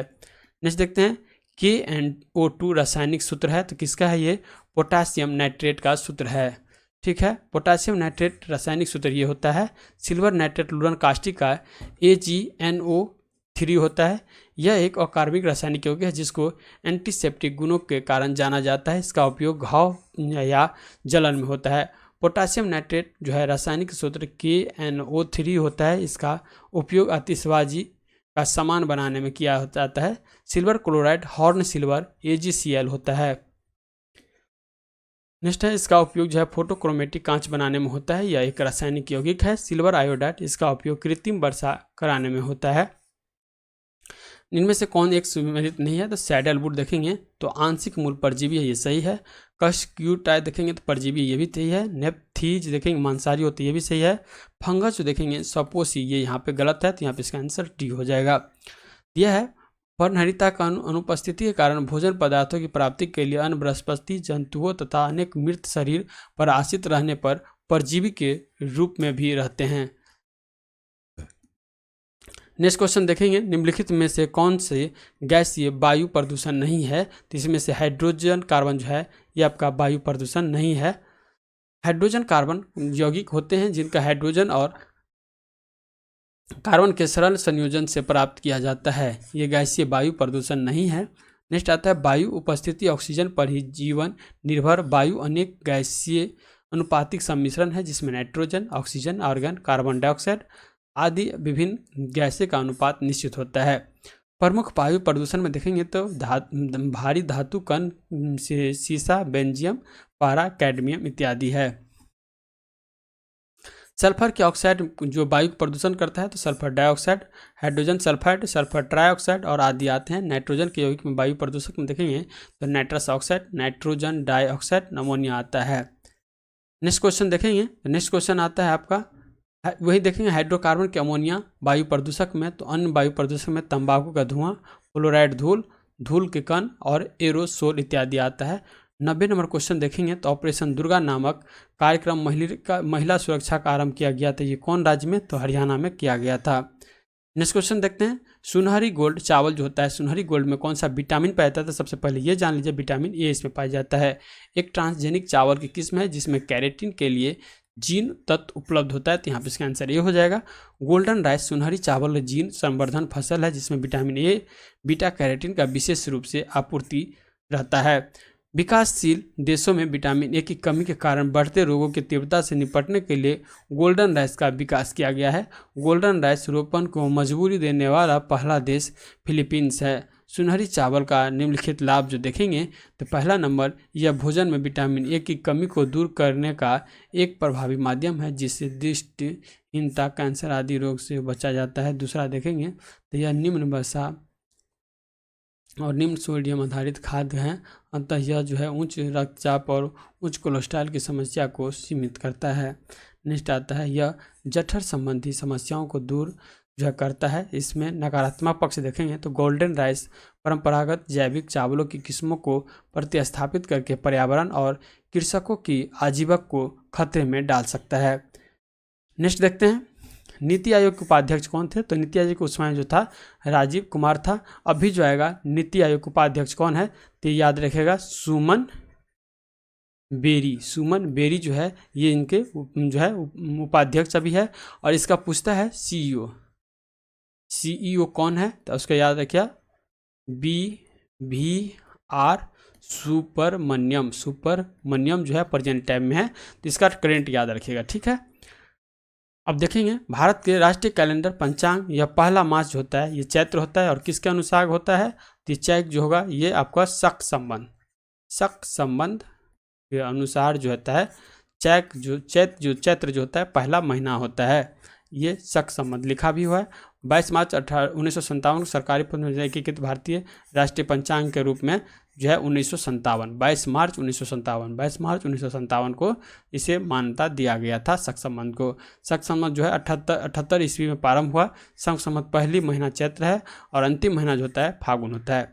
मानव रक्त का पीएच मान साधारणतः कितने होते हैं? तो ये जो होता है 7.5 से 8 के बीच में।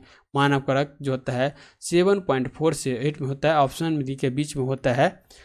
पीएच का मूल एक संख्या होती है जो पदार्थों की अम्लता एवं क्षारीयता को प्रदर्शित करती है। इसका मान हाइड्रोजन आयन H+ की सांद्रता में व्यक्तक्रम के लघु गुणक के बराबर होता है।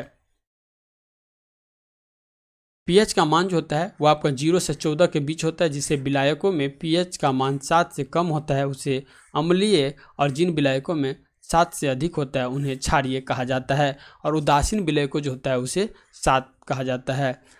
नेक्स्ट देखते हैं, जैसे नींबू का हो जाएगा तो नींबू का 2 से 2.4 हो जाएगा, सिरका का 2.4 से 3.4 हो जाएगा, शराब का 2.8 से 3.8 हो जाएगा, टमाटर का 4.0 से 4.4 हो जाएगा, बियर का देखेंगे तो 4.0 से 5.4 हो जाएगा, कॉफ़ी का 4.5 से 5.5 हो जाएगा, मानव मूत्र का 5.5 से 7.5 हो जाएगा, वहीं लार का 6.5 से 7.5 हो जाएगा, और मानव रक्त का 7.3 से 5.7 हो जाएगा, और दूध का 6.4 जो है ये पीएच मान हो जाएगा।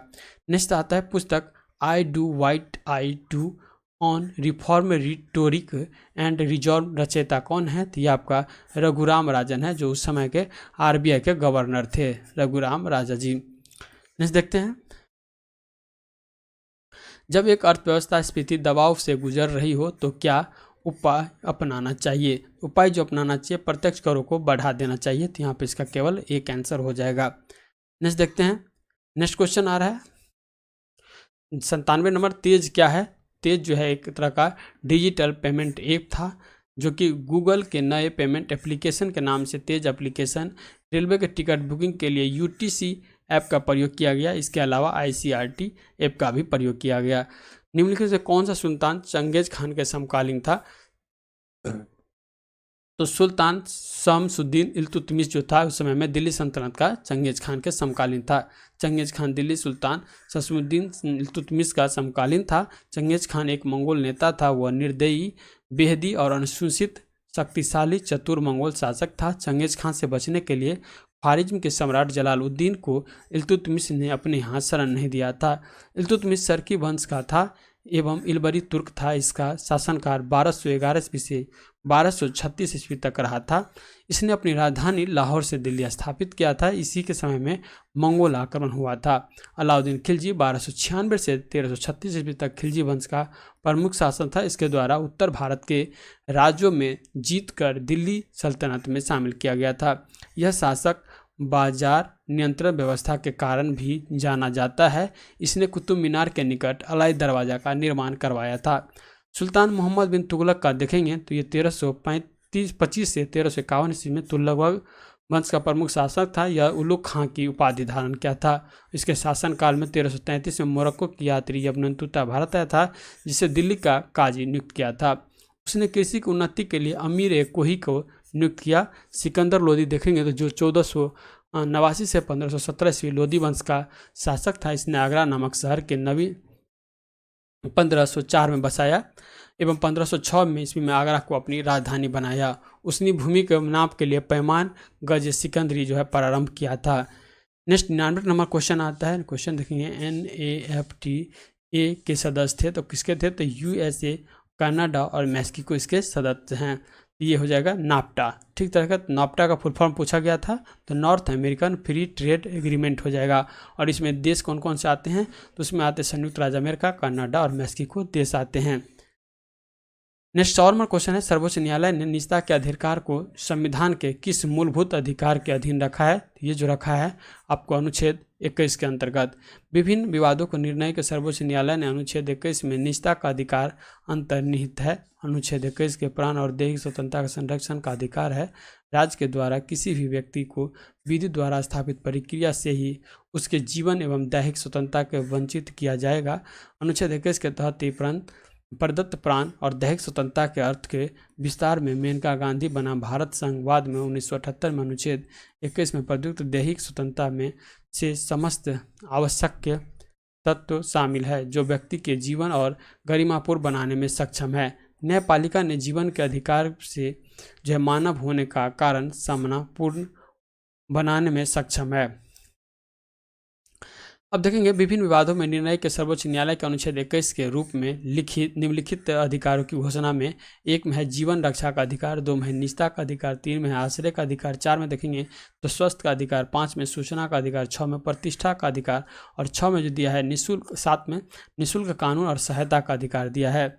अनुच्छेद 19 के अंतर्निहित अधिकार स्वतंत्रता का अधिकार है। अनुच्छेद 14 के अंतर्गत में विधि के समझ समानता का अधिकार।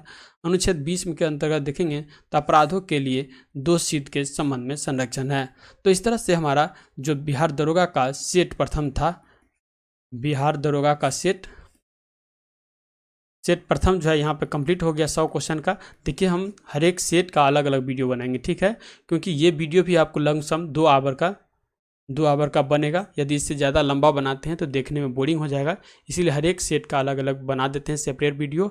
और लास्ट में इसमें कुछ जो है सामान्य ज्ञान का इम्पोर्टेंट फैक्ट दिया है, तो लास्ट में हम 5-5 चैप्टर करके सामान्य ज्ञान का जो है अलग से वीडियो बना देंगे, ठीक है। तो इस तरह से हम इसको कंप्लीट रूप से लाइन बाय लाइन कवर करेंगे और जो जो इम्पोर्टेंट फैक्ट है ये पूरा ही स्ट्रॉन्ग रूप से आपको याद करना है, ठीक है, क्योंकि आगामी बिहार दरोगा की एग्ज़ाम आने वाली है, बिहार दरोगा की वैकेंसी आएगा और एग्ज़ाम आएगा, जिसमें इससे आपको जो हमको लग रहा है जहाँ तक 50 यानी 40 से 50 क्वेश्चन मिलने का आशंका रहेगा। इसके देखिए 3 किताब यदि आप पढ़ लेते हैं ना, एक तो लूसेंट पढ़ लीजिएगा, दूसरा लूसेंट का ऑब्जेक्टिव पढ़ लीजिएगा और ये जो अभी बुक आए हैं और प्रैक्टिस सेट डेली एक दे दीजिए। प्रैक्टिस टेस्ट डेली एक दे दीजिए तो आपको 100% 75 प्लस मार्क्स आ जाएगा। और 75 प्लस मार्क्स आ जाता है तो पीटी में आपका रिजल्ट जो है ये 100% श्योर हो जाएगा। फिर मेंस में आपको मैथ के लिए अलग से मेहनत करना पड़ेगा, बाद में कि आपका पीटी इससे रेडी हो जाएगा। तो मान लीजिए 50% से 60% कवर आपका पीटी में ही मेंस का भी हो जाएगा। तो इस तरह से इसका हम जो है कवर कर लेंगे पूरा। तो चलिए मिलते हैं नेक्स्ट वीडियो में, तब तक जय हिंद जय भारत।